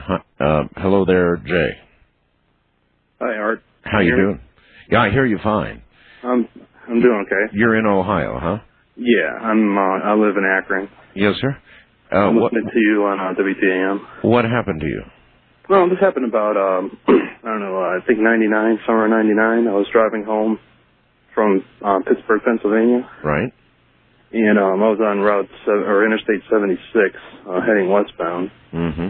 And it was about 3 o'clock in the morning. I was visiting friends and just heading home. And at night on the freeway, there's hardly any cars, maybe just a couple rigs driving by. And I come around the corner, I was doing probably about 70 miles an hour. Were you in a car or a truck? Yeah, I was in my car. I drove a Nissan. All right. And I had just come around the corner, and there was a rig off to the side of the road. And when I drove by him, he was just sitting there. And when I drove by him, he blew his truck horn, which I thought was kind of strange. So I looked back, and I just saw him, just brrr, and he made the sound. And I looked around, and I'm like, oh, this is weird. I wonder what he's doing, And I looked ahead, and all of a sudden in the middle of the road was I just saw the black outline of it. And it looked just like the thing that, I forget his name, that guy that found a UFO in, I think it was Washington, and the alien attacked him. Dr. Reed. Yeah, it was shaped like that. Are you talking about the what he called the obelisk? Yeah, it was shaped like the obelisk. So that trucker that blew the horn was really trying to warn you, wasn't he? I don't know. I have no idea why he was sitting there. Well, if he was stopped, then I would conclude that he saw whatever it was in the road. Yeah, but the way he blew his horn, it made me turn around and look at him, and I was like, "What the hell's going on?" And then I looked and I saw it. And it was floating in the middle of the highway. Just floating. Just right there in the middle of the highway. My headlights hit it, but what was weird is the light didn't really reflect off of it. It just kind of absorbed it almost. It wasn't even made of metal. My car came right underneath it, and when it did, top half of my windshield hit it. And I had spun out on the road, and I landed in the median. And when I looked around, it was gone. It was gone. Yeah, but the truck was still there. The truck was sitting. I saw his headlights and everything. And I got stuck. And I tried to back out, and I couldn't do it. And I had to get out of my car, and he just left. He started to roll away, and he drove right past me, and just kept on going. And I'm sitting there in the middle of the road like, what the hell? But I looked at my windshield, and the only damage to my car was the windshield was cracked. Yes. So about 10 minutes later, another car came down the road, and I waved him over. I told him I ran off the road. I didn't tell him about the UFO or anything I hit. And he helped me get my car out of there. And the only other damage to my car was I had ripped a metal shield it's like a heat shield off the top of my exhaust pipe. And that was the only other damage to my car besides the crack in my windshield. Oh, that's odd. Yeah, the whole thing is odd. What do you think you hit? I have no idea, but I've been trying to call you, I don't know, for the past couple months, but now I kind of forgot about calling you, and then you guys were talking about things in the middle of the road and all that stuff. So I decided to, fax blast you to see if you could, get a hold of me or whatever. Well, I did, and I appreciate your story. I don't even begin to know how to diagnose what happened to you. Yeah, it was pretty weird. I mean, But you're sure of one thing. You're sure that whatever it was just hovering there. Just hovering right in the middle of the road, and I hit it at about 70 miles an hour. And, I don't even know if I damaged it or whatever. All I remember was this big thunk, and I ducked my head, and next thing I know, I'm off in the ditch.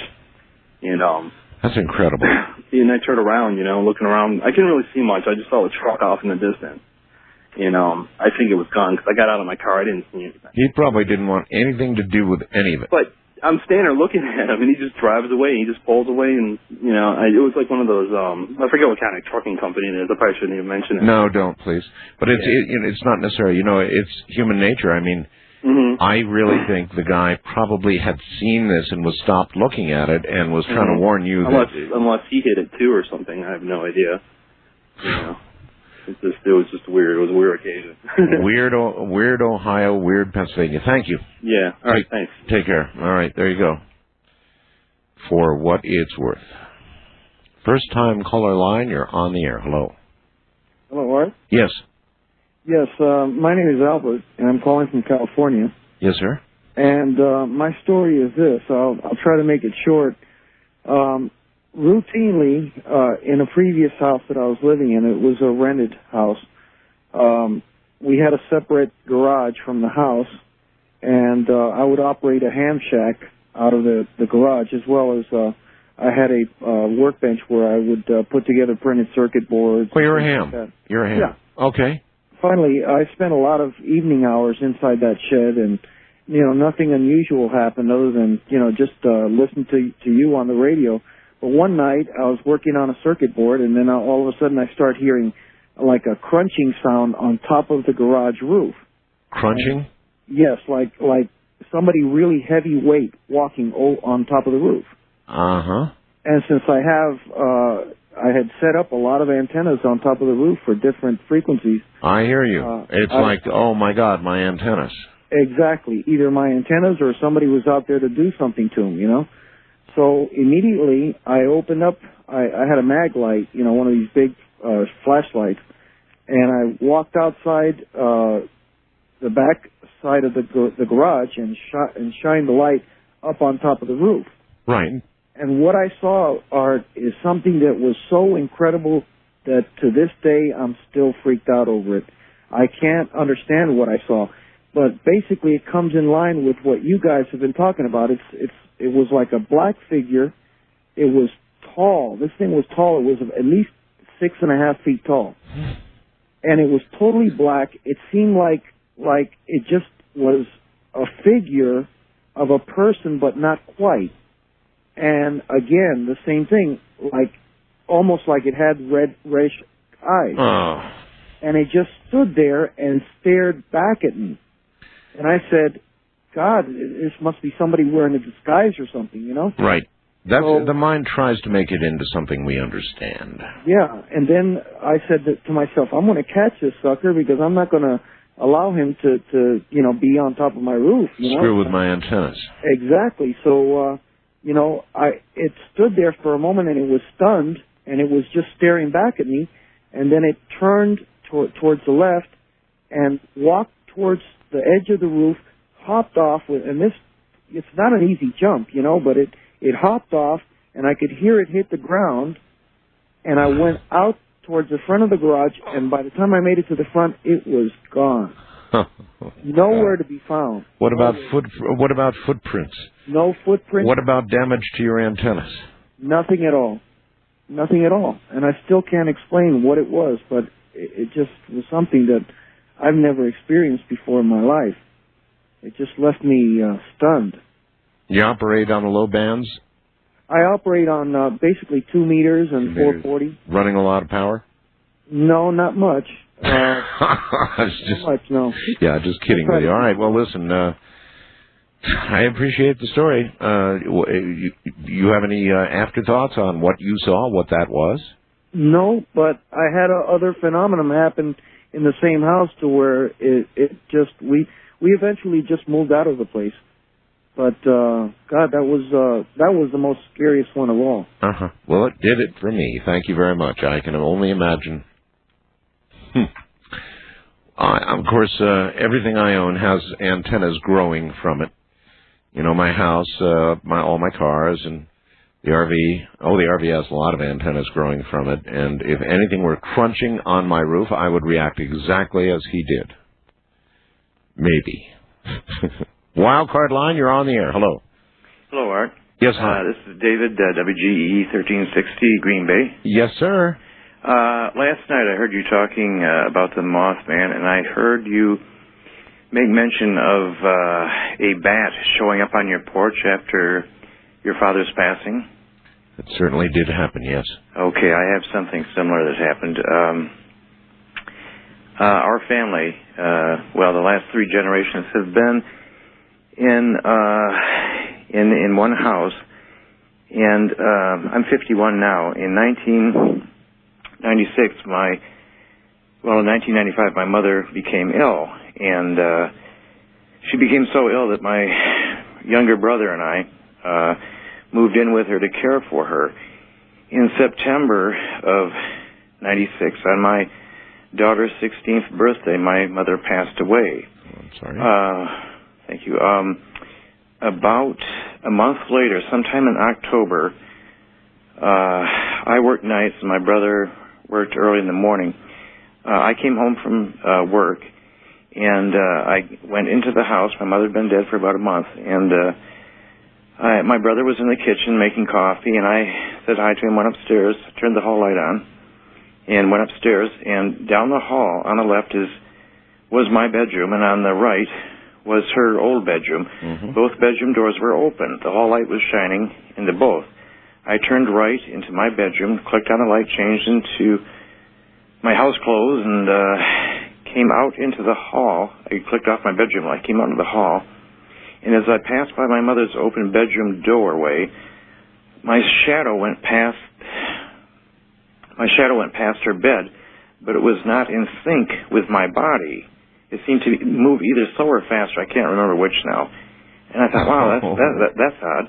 And I took a step back, and the hall light, was shining on, behind me, kind of going into her room. Sort of testing your own shadow again. Yes, exactly. Yeah. And it was, again, not in sync, so I just stopped and I looked. And I could see this little black shadow flitting around. And I realized a bat in my mother's old bedroom. And I was so flipped, I could not reach out and touch that doorknob to shut the door. I went downstairs. I said to Allie, my brother, I said, Allie, there is a bat up in Mama's old bedroom. He goes, what? And I said, there's a bat up there. And I told him I wasn't going to go up there. So he got on. My brother loves animals. He's not afraid of them. He got these pair of leather gloves on, and got a sack. And he's going to go catch the bat. Yes, he did. He brought it downstairs. About 5-10 minutes later, I was sitting at the kitchen table, ramrod upright. I mean, I wasn't moving. He said, I'm going to release it out into the backyard. My brother loves animals. He said, come on along. I said, there's no way. And he said, well, it's more afraid of you are than of it. That's an old wives' tale about them laying in your hair, which I knew.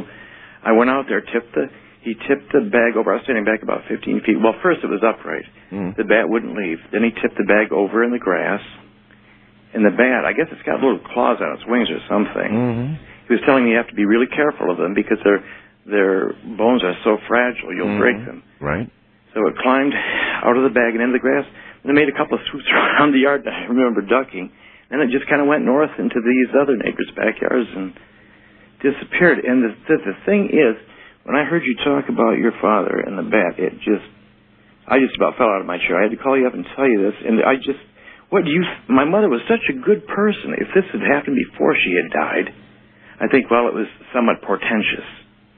But this was like a month afterwards, and I don't know if there would be a connection or not.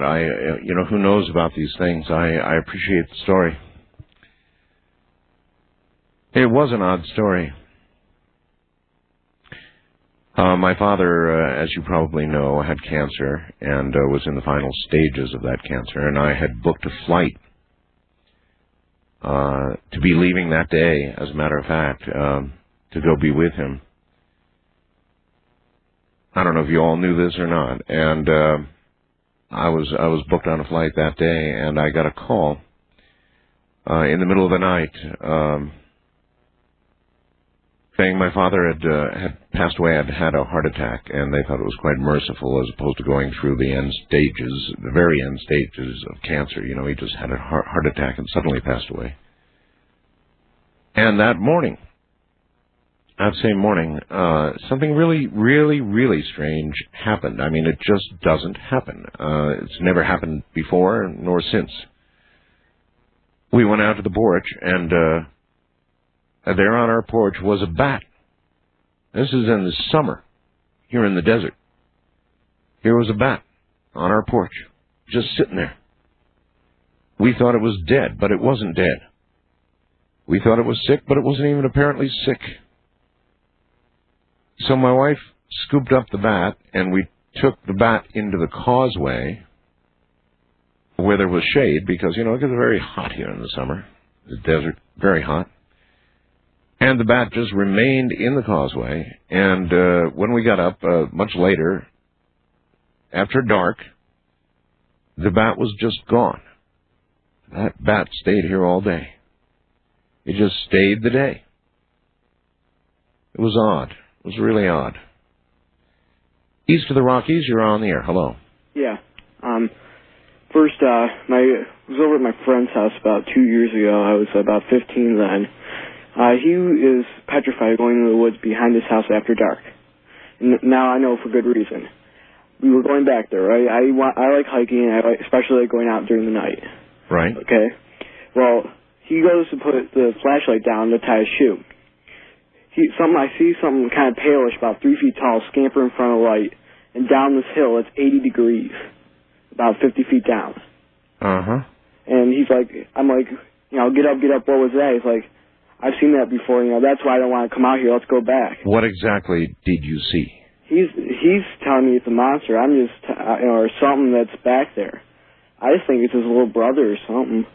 You know, he was convinced, though. And his little, of course, I know it's not his little brother because, you know, he was out for the night at his friend's house, you know. And now, you know, he's had bad dreams about it because, you know, it's in his backyard. And then I have a second story. My grandma's house, she's been renting it, before she died, she rented it out. Right. This is in Detroit, right? Yes. So, you know, old murder capital of the world. Person got murdered there. My cousins are messing around with the Ouija board because they live there now.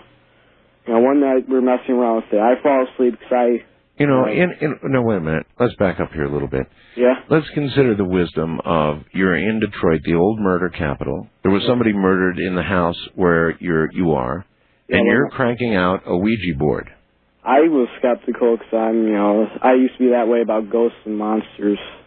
So they, you know. I know, but this whole scenario is just it's not very bright. I mean, you already know you're in a bad house, and you're bringing out a Ouija board. You're just asking for trouble.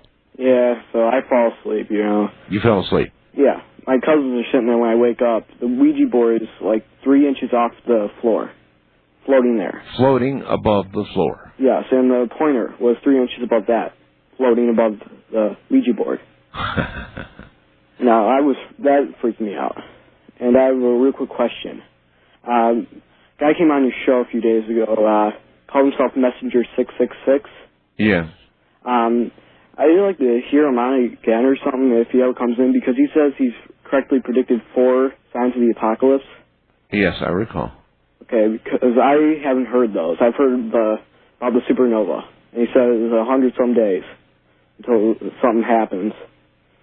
Yeah. Well, why worry about that when I had a caller just a little while ago who said later today at 6-something or another, 6:57 p.m. Pacific time, this big giant comet's coming by and is going to cause massive electrical storms here on Earth and murder most electronic equipment. Because he says our government diverted it. Our government can barely put a man on the moon.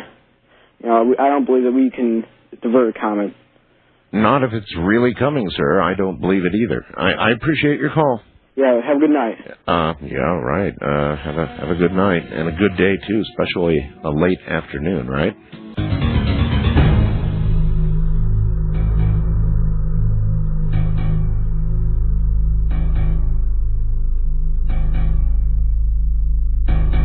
And back into the night sky we go. Wildcard line, you're on the air. Good morning. Hello, sir. Hello. Mr. Bell. Yes. I've been listening to talk shows for many, many years, but I got turned on to you. I was channel searching a couple of weeks back, and you played Some Velvet Morning. It knocked me out. Oh, that song has knocked me out since I've heard it again. Yes. By the way, be sure your radio's off all the way, please. Okay, it's about 30 feet away. Is it? Is this better? No, don't do that. Okay, just give me 1 second and I'll be right back. Sound like you're an elf, so just go turn it off. Okay, I got you right now. I'll wait. That's not good.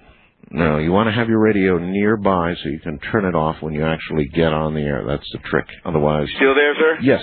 All right, thank you. Proceed. You know, they talk about ghosts. I got a belief that they're on a mission to either scare or a mission to save. And in my case, they saved me. By the way, I'm Dave calling from Hawaii. And as a child, I was raised in Japan as a missionary kid. And we lived about a quarter mile from the railroad tracks. And it's back then. Those locomotives are huge, 100 feet long and 2 stories high. What part of Japan were you in? About 50 miles north of Tokyo. Okay. And so it was in the middle. We had our house in the middle of probably 100 acres of rice paddies, and this this double track ran right through the rice paddies. Nobody you never see anybody walking along the tracks. It's just impossible.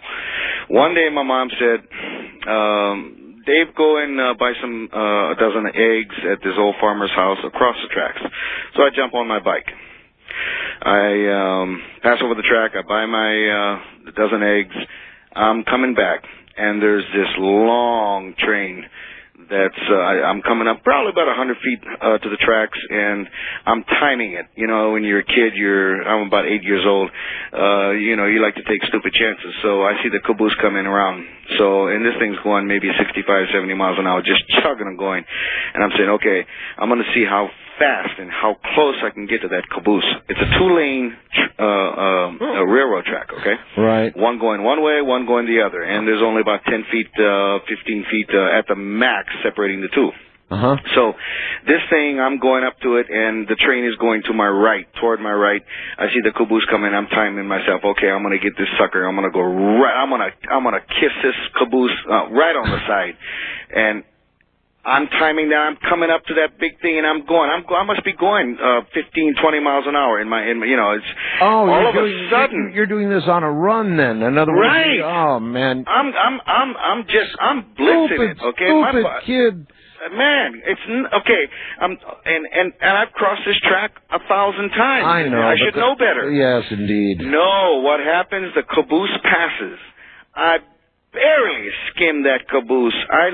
Somehow I hear this scream on the left across the tracks on the track area. This whole thing is like 30 feet. It's an abutment above the rice paddies. Okay? There's this guy dressed in, there again, it's that word, black. I couldn't see the face. All I could see was a figure waving his arms, screaming at me. And he must have been screaming loud because this train was just past, all right? I look to the left. I see this guy screaming at me. Yes. I look to the right, but this time I had crossed the track. And I'm headed in this no-fly zone, so to speak, heading toward the next track, which is about to come. And I see on my right this huge local. I mean, oh my God, coming the other way. Just coming the other way. And I must have missed that thing by inches. I mean, I had spray, mist, everything all over my face. My bike, I fell down. I cracked a couple of eggs. I mean, it was horrendous. The train, and I'm sitting there shaking. This train passes. It must have taken forever to pass. It passes. The caboose leaves. I'm still on the ground on my knees. I get back shaking on my bike. I don't even, I'm walking the bike over the next, the rail, and I'm coming down, and I get on the bike. I don't remember this guy, and I start going down the hill, and I said, wait, what happened? And I look back, and this guy was non-existent. Nowhere. It was rice paddies all around. This black figure. I've gone right through that countryside, actually. You probably have passed our old house in. It's next to Tsuchiura. And as you move out of Tokyo by train, you do that. You pass right through rice paddies. Yes. Yes, and nobody walks the train tracks because so this guy, I've never seen him since, but this guy was a ghost. This guy was a ghost, and he saved my life. To this day, I'm 50 years old. I look back and I think about that experience all the time. I appreciate the call, sir. Thank you. Thank you, sir. That ghost saved his life. Maybe. You know, we assign certain motivations to paranormal things that happen, and that might not have been the case. Maybe it did save his life, and maybe it was there to warn him, and maybe it was there to observe what was about to happen, and maybe a lot of things. But, you know, we attach, I guess, after periods of time, we start to make assumptions about what its motivation was. It may have been there for the instant of death. It may have been there to collect you. It may have been there to warn you. I don't know. East of the Rockies, you're on the air. Hello. Hi, Art. How you doing? It's an interesting night, sir. How are you doing? Oh, I'm doing just fine. I got a story for you, and also got a little bit of a theory on some of this stuff. Okay. I've talked to you a couple of times before. My name's Shane. I'm from Tulsa. Yes, sir. When I I was growing up, my best friend was a girl named Janet. And, I don't know, we were probably 7 or 8 years old. And she had a little sleepover party with a bunch of the girls that were her age, that were her friends. Right. And they played with Ouija board for several hours. Okay, this was a long time before the whole thing with Ouija boards come out. I had never even heard of a Ouija board back then. We were just a bunch of kids, and she found it in her mom's closet and was playing with it. For the next probably, I'd say, close to 10 years after that, we had all kinds of problems. Every time that she would get a boyfriend, it got really bad when she started dating. Things would happen. She would wake up in the middle of the night and she would see like a dark figure at the foot of her bed. She'd turn the light on and it would be gone. She would start to leave her room and the door would slam in her face. Oh. Just, things like that just constantly. But it got really bad after she started dating. It started throwing things at people, usually knives. Knives. This happened in public places. Young teenage girls, they're really, really, really a problem.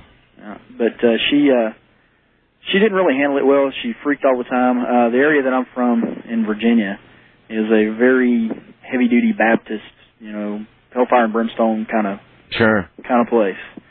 And the more agitated she would get, the more prolific this thing would get with her. And it got worse and worse and worse. I don't know how many boyfriends she lost because of it.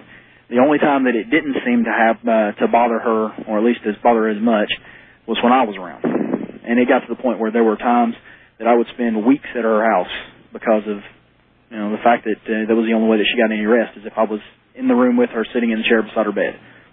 And this went on for years, on and off. I mean, it would get really bad, and then it would slack off, and then it would get bad again. But knives actually through the air? In the middle of a restaurant, actually. In the middle of a restaurant? There's a restaurant. It's called an Italian Village. I don't know if you've ever heard of it. No. It's just like a little pizzeria kind of thing. But I know any knife coming through the air in a restaurant would ruin my meal. Well, there's a little area next to the counter where you place your order and everything, and right there beside it is this little, the standard little cafeteria knife and fork dispenser thing. Yes. And there's, sharper knives, and not really like real sharp, but just serrated edge knives. Right. In the containers, along with forks and spoons and stuff like that. She was sitting 15 feet away in a booth. There was nobody at the counter, nobody behind the counter, and knives started flipping out of the thing and flying across the restaurant at Chris, who was her boyfriend at the time. And this happened in the presence of 40 people. This would slow you down as a boyfriend. Yeah. It got to the point where nobody would date her because of it. Sure. This went on and on. It didn't seem to bother her little brother. It didn't seem to bother her mother. It was very focused around Janet. And, it went on until we were, well up in our teens. But it never... like I said, when I was in the house, if it did anything, it was mischievous things like hide things, right, of that nature. She would find the Ouija board out on her bed all the time. Didn't you ever feel compelled to sit down as you noticed she was taking a cotton to somebody or a relationship was beginning? Didn't you ever feel compelled to sit down and say, "Listen, my friend, you really don't know what you're getting into here"? Well, Janet was my best friend. And I wanted her to be happy, and it would come and go. Like I said, she would have like spells, but nothing would happen for a long time, and she would kind of get back in the swing of things. Do you still maintain contact with Janet? Oh yeah. You do. Do you think Janet would talk about this? I kind of doubt it. She's pretty scared still. She doesn't like to talk about it. She doesn't even like to talk about it with me. I can ask her, but I don't know. Why don't you ask her for me? I'll do that. I'll send you an email if she says yes. Would you? Yeah. You know the address, right? Right. But this went on right up through the end of high school and everything, it got involved after I got married. My wife, who at that time was my fiance. Janet used to compete in beauty pageants, and this thing would follow her, to different places. One time, her and my wife was going to help her with, her makeup and her dress and stuff during a particular pageant. And it hid the makeup case from them. And there was nobody, she had her own little dressing room, and there was nobody else in there. And they had the makeup case. Susan turned around, to, help her apply some makeup, turned back around, the makeup case was gone. Gone. They looked for it for 2.5 hours, couldn't find it. You talk to Janet for me, okay? Now, anyway, the other thing I was wanting to tell you is I've got a theory about this.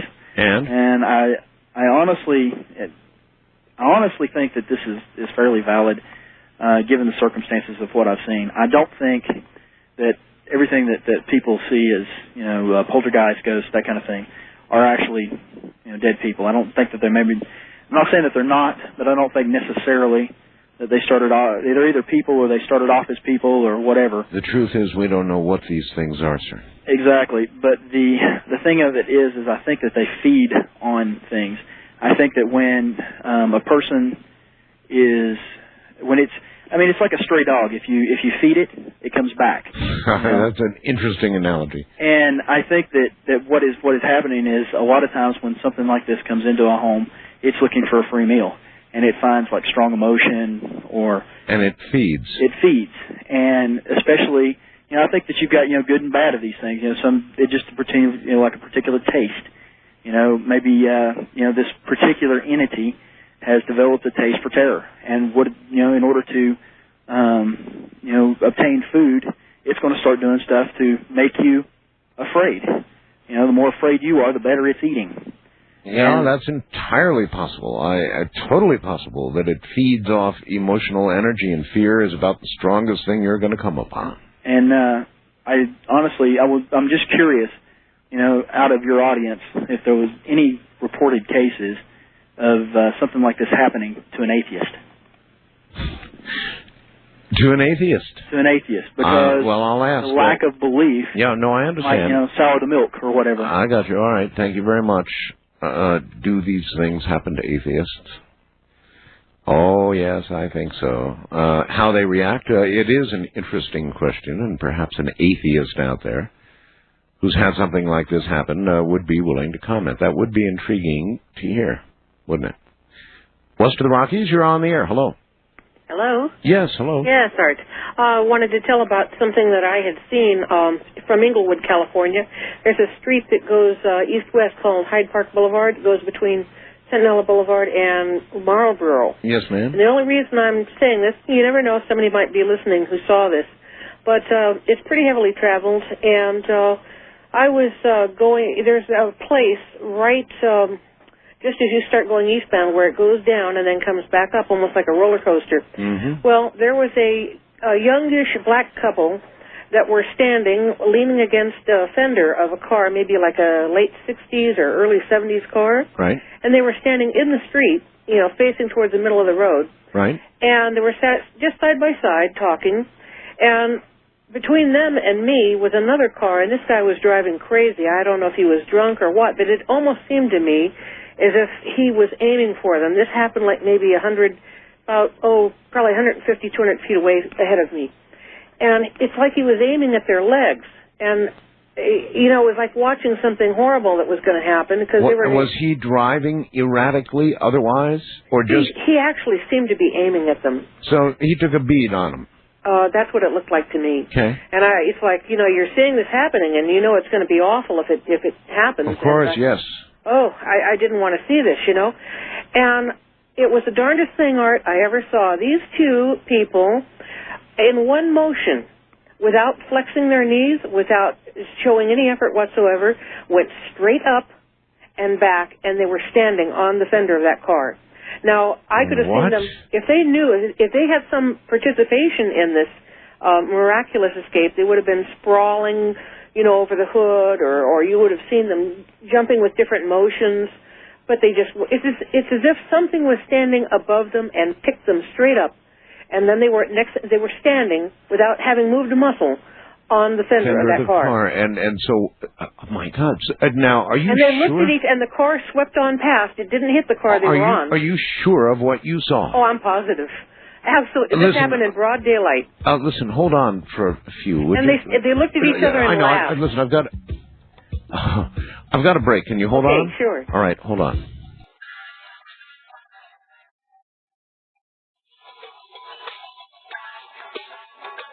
Maybe this is what happens when you call into the nighttime.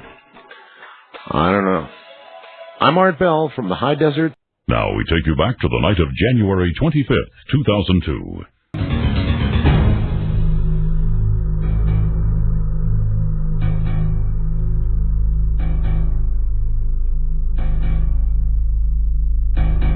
Back now into the night. Here's an interesting fast blast from Daniel in Reedley, California, who says, referring to the lady on the line here, he says, you know, that happened to me. When I was 71, I was walking along a canal.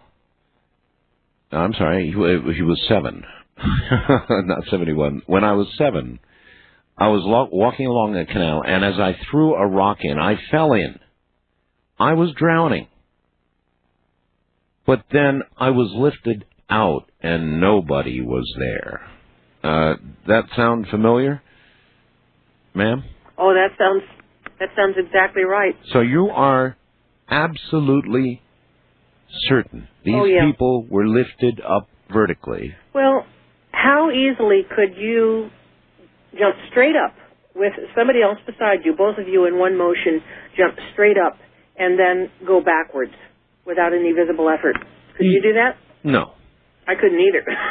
And you saw this with your own eyes, and then this car in front of you would have hit them had they remained where they were. They would have definitely been left with stumps if they were even alive. I mean, it was going to be a horrible thing. The car, veered towards them and paralleled the car that they ended up on top of, that they were standing in front of, probably missed it by, inches, and then continued on down the road. And these two just looked at each other. They were just stunned, and they just started laughing. Laughing? They were laughing like they couldn't believe it. And they both experienced this together, and they just couldn't believe it. Did you stop? No, I know I didn't. You kept going. I kept going. I should have stopped. I should have said, what was that? But it was just an amazing thing to see. And I thought after that, I really began to think maybe there really are angels, because there's no way possible, even with good reflexes, that they could have done that. I hear you. I appreciate the story. Thank you. Take care. Maybe angels. I don't know. First time caller line, you're on the air. Art, how you doing tonight? Okay, where are you? I'm actually right near Chicago. Okay. A small little town there. Actually, this happened when I was about 5 years old, and I told this to a couple people. It's probably going to make your hair stand on end, even though I know you've heard 1,000 crazy things from 1,000 different people. My father, when I was younger, he was into real estate, and he bought a lot of property. Mm-hmm. Well, the house we eventually moved into, which my parents still live in today, it's legitimately haunted. And I can say this because when I was about 5 years old, he came to see the property, and it was on the market, and it was extremely cheap for the size of the house in the neighborhood. And when it was questioned, the person's brother said, well, my sister died in the house. And it turns out she was murdered in the house. Murdered? Yes. She was actually pushed down the stairs. That will drive the price of any house down. And the funny thing is, when we were going, everything was still there, all her possessions, nothing was moved out. When we moved in, everything was, it was just left to us. Well, you see, people don't like buying houses where there's been a murder for this exact reason. And so the way it works is, my staircase, it goes down, it turns, and then it goes down again. Right. Well, right to the left where the stairs go down is a little room. We call it the library because we store our books in there and stuff like that. But a couple of days into the house, my parents were cleaning it out and everything like that. I went into this room, and there was a chair in the middle of the room. And I sat down in the chair. In fact, I'm pretty nervous talking about it now. I sat in this chair, and there was on top of these shelves were these mannequin heads. Mannequin heads? She wore wigs. Oh, I see. And the thing is, when I sat in the chair, it felt like somebody had, I don't know if you've ever been hit in the head, and you get that feeling for a second. Yes. It was like that. I got this feeling like a hit in my head, and then I heard a chattering. and the chattering got louder, and the chattering got louder, and it got louder. And I'm 5 years old, and I'm sitting in this chair, looking at these heads, and it was very intense. And my father screamed at me, he's like, "Get out of that chair!" And I snapped out of it. Do you think those heads were chattering? I don't know. I don't think it was the heads. I think it was more of I had all this going on, and I'm looking at these heads. I'm looking all around the room. I'm only like 5 years old. And he screams at me, he's like, "Get out of the chair." That's the chair she died in. Oh, sheesh. She fell down the stairs, crawled over to the chair, got in the chair, and died. And died there. Uh-huh. Ay. Yeah. So, you don't live there anymore, right? Actually, no, I moved out about 3-4 months ago. Just recently got married. Moved out. Very recently, huh? Yeah, but instances all over the house. I've seen her. I had that experience. I saw her silhouette go across windows. And this is like not coincidental stuff. Like when I was a kid, I used to tell my friends I have a ghost in the house, and they'd be like, "No, you don't." And one time, just joking around, I said, her name was Marguerite. I said, "Marguerite, why don't you show yourself?" And a silhouette went across the windows of a figure. Yeah, my mom saw her from her bedroom. She was reading a book. She looks up. We have a hallway, and she looks up from her where she was in bed. The door was open. She said she saw her float across, look at my mom, and keep floating. Yeah. All right, well, I appreciate the story, sir. And I know exactly the kind of stairwell that he's talking about. It goes down one flight of stairs, and then it turns and goes down another flight. But before it turns, there's a little area there. And a lot of people have little storage areas in that area. You know, it's easy to build a little storage area in there. And the chair where she died, oh, great. Well, you see, that is why people don't move into those kind of homes where there's been a murder. Yikes. Wildcard line, you're on the air. Hello. Hello, Mr. Bell, calling from Chicago area WLS. Yes, sir. I had a few stories. I had an entity attack one evening that left a scar on my arm. What kind of attack, sir? It was very strange. It was waking up, and it was like the twilight time, Sure. in the morning, Sure. and it was definitely a human figure. And the only way I could describe it, it was almost like a melee, in a sense. It was I was confronted with this entity, and then we were standing and like squared off against each other, and This entity that looked like what? It was a human, some type of it was a male human. It looked like dressed in armor, and at some point I saw something out of the corner of my eye in the dream state, and something hit my arm, and then the next morning when I woke up, I thought it was just a strange dream, but I had a scab running right by the crook of my elbow, running up my arm. And it was in directly where this thing had hit me in the dream state. And it had already scabbed by morning? Yeah. Wow. It was scabbed over in the morning. Oh. It was very, very strange. So who did you tell? I called to let you know that it was an entity attack, but it wasn't any type of dark being, because I've seen a shadow person. And this was a male human in the dream state that left this scar. But the shadow person encounter that I had was very strange, because I was sitting at a desk in front of a computer, and it was almost like a perspective change, because I saw the back of the chair, and behind the chair crouched was the shadow person in a humanoid form. And it was strange because I was looking at the computer, and this was behind the chair, and I could see that myself in the chair and the shadow person. Well, let me try and give you an explanation of why this might be happening. This is just a stab in the dark, folks, and it could be totally wrong. But in the world of computers, in the days of computers, which are these days, we have monitors, and they have scan rates, and they have very fast scan rates. A really good monitor has a very fast scan rate, so fast that you do not perceive with your eye the flickering of the screen. That used to be a problem. There would always be a little flicker in there, right? Well, today's modern monitors are set up so that they're moving so fast, you scan rate-wise, you don't see that flicker. However, what I do believe may be occurring to you is that your eyes and your brain, because your eyes are attached to your brain, are adjusting to this different scan rate. Are you all following me? It's just a theory, folks. I believe your eyes are adjusting to this new and different scan rate, and as you spend hours in front of a computer, you slowly begin to see at a different frequency. And as you see at a different frequency, you begin to see things that exist in a different frequency. Now, you've heard the Art Bell theory of why some things may be seen that heretofore have not been seen, and why it's getting so prolific, and frequently why it seems to have to do with people who are nearby computers. Just a thought, folks. It's mine, and I've been thinking it over. Wildcard line, you're on the air. Hello.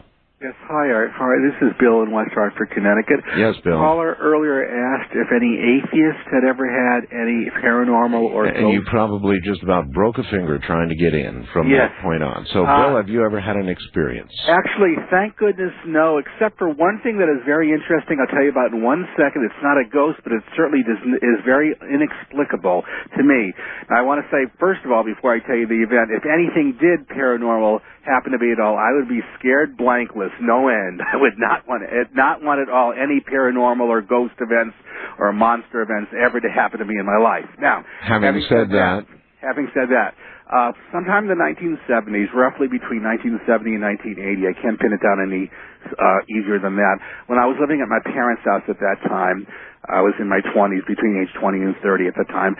In my room upstairs in my parents' house, still in the same city, West Hartford, Connecticut, there was one time, this has to do with a pool of water, I'm going to explain, a pool of water about a diameter of a yard, 3-foot yard circle, of water that inexplicably was on the floor in my bedroom. Now, it had been raining outside. Yes, it had been raining, but the windows were closed, I remember. There's no opening on the roof, and this is right in the center of the floor of my room, not near the window, so it wasn't like the rain somehow seeped through an open window. I remember the windows were closed. So how, Bill, did it get there? Yes, how did, like a large circle of water, about 3 foot, say like a big pool of water. My mother said to me, "Did you urinate on the floor?" "Of course not, Mom." "No, I did not. Believe me, I did not do that on the floor." She was inexplicable. She went and she got some mops and dried it up, and I was just wondering, how the heck did a big pool of water get on the floor? Now, that's the only thing in my whole life that is inexplicable to me that I can't explain. I don't know how it happened. Now, does that mean a ghost, would you say, or a monster, or a ghost, or something, or what would you No, say? Bill, I wouldn't say that. I'd just say, I don't know what I'd say. I'd say I wouldn't put it in the category of a monster or a ghost or anything else. Probably. But then again, Bill, since you don't believe in anything, why would you put it in any category at all, except it got in trouble? East of the Rockies, you're on the air. Oh, Art. Yes. This is Jenny in St. Petersburg, Florida. Yes. WFLA. Yes, ma'am. I just wanted to tell you, several years ago, I was just waking up in the morning, and I saw like a small sort of human form walking around my bed. Walking around your bed? It was sort of like playing around my bed. Playing? Yeah. You mean like a little person? A little person. And I sort of opened my eyes, and it seemed to be like a sort of I don't know, maybe this was just my perception. It looked sort of reddish blue or something. And when I saw it, it was surprised that I had seen it. Yeah, that's classic. Everybody that's talked to us almost about a shadow person, especially when they see them straight on, the way you apparently did, and they notice each other, they get startled, and it was startled, and then it ran. It was shocked and startled, and then it ran around my dresser and disappeared. Huh. Well, how were you at that point? Well, I was sort of shocked, and then I don't know. I didn't know what to think of it. At the time, I had never heard of shadow people. So I had no idea what it was. And I was living in Virginia Beach, Virginia at the time. That's where I'm from. And you know that's the Casey Foundation is there. I sure do. And so I asked a few people about it, and most people seemed to think that I had seen some kind of demon. Dear, you may have seen a demon. I don't know. You may have seen just the classic shadow person. It may be that shadow persons are demons. I wish I had the answers. West of the Rockies, you're on the air. Hi. Hi, turn your radio off for us, please. Okay. Okay, so what's up? I want to ask you if you've ever had pokefish. I heard the man from Alaska earlier. Yes? Have you had pokefish? No, I don't think so. Why? Why do you ask? Well, my father's Native American, and we had pokefish every year until I was like 6 years old. And? Pokefish is fish that has been buried in the permafrost for 6 to 12 months. And then it's eaten the next season. But anyways, I grew up in a house that had headstones out lining our garden in our front yard, and so we had very interesting entities around the house, and I swore I had an imaginary friend named Lou. And when I turned 18, I met her in Alaska. She's my cousin. Really? Yes. Well, maybe you ate too much pokefish. It's possible. I don't know. It is definitely a strange world we live in, isn't it? Yes. I thought it was kind of creepy because I had never seen pictures of her before ever, and it was just like looking into a mirror. I hear you. All right. Well, listen, thank you very much for the call. We're out of time. I've got to go. I leave you. Thank you for listening to The Dark Zone, WCAK 1124 AM's presentation of Open Line, The Monsters and Entity Attacks, Special Edition. Good night, America.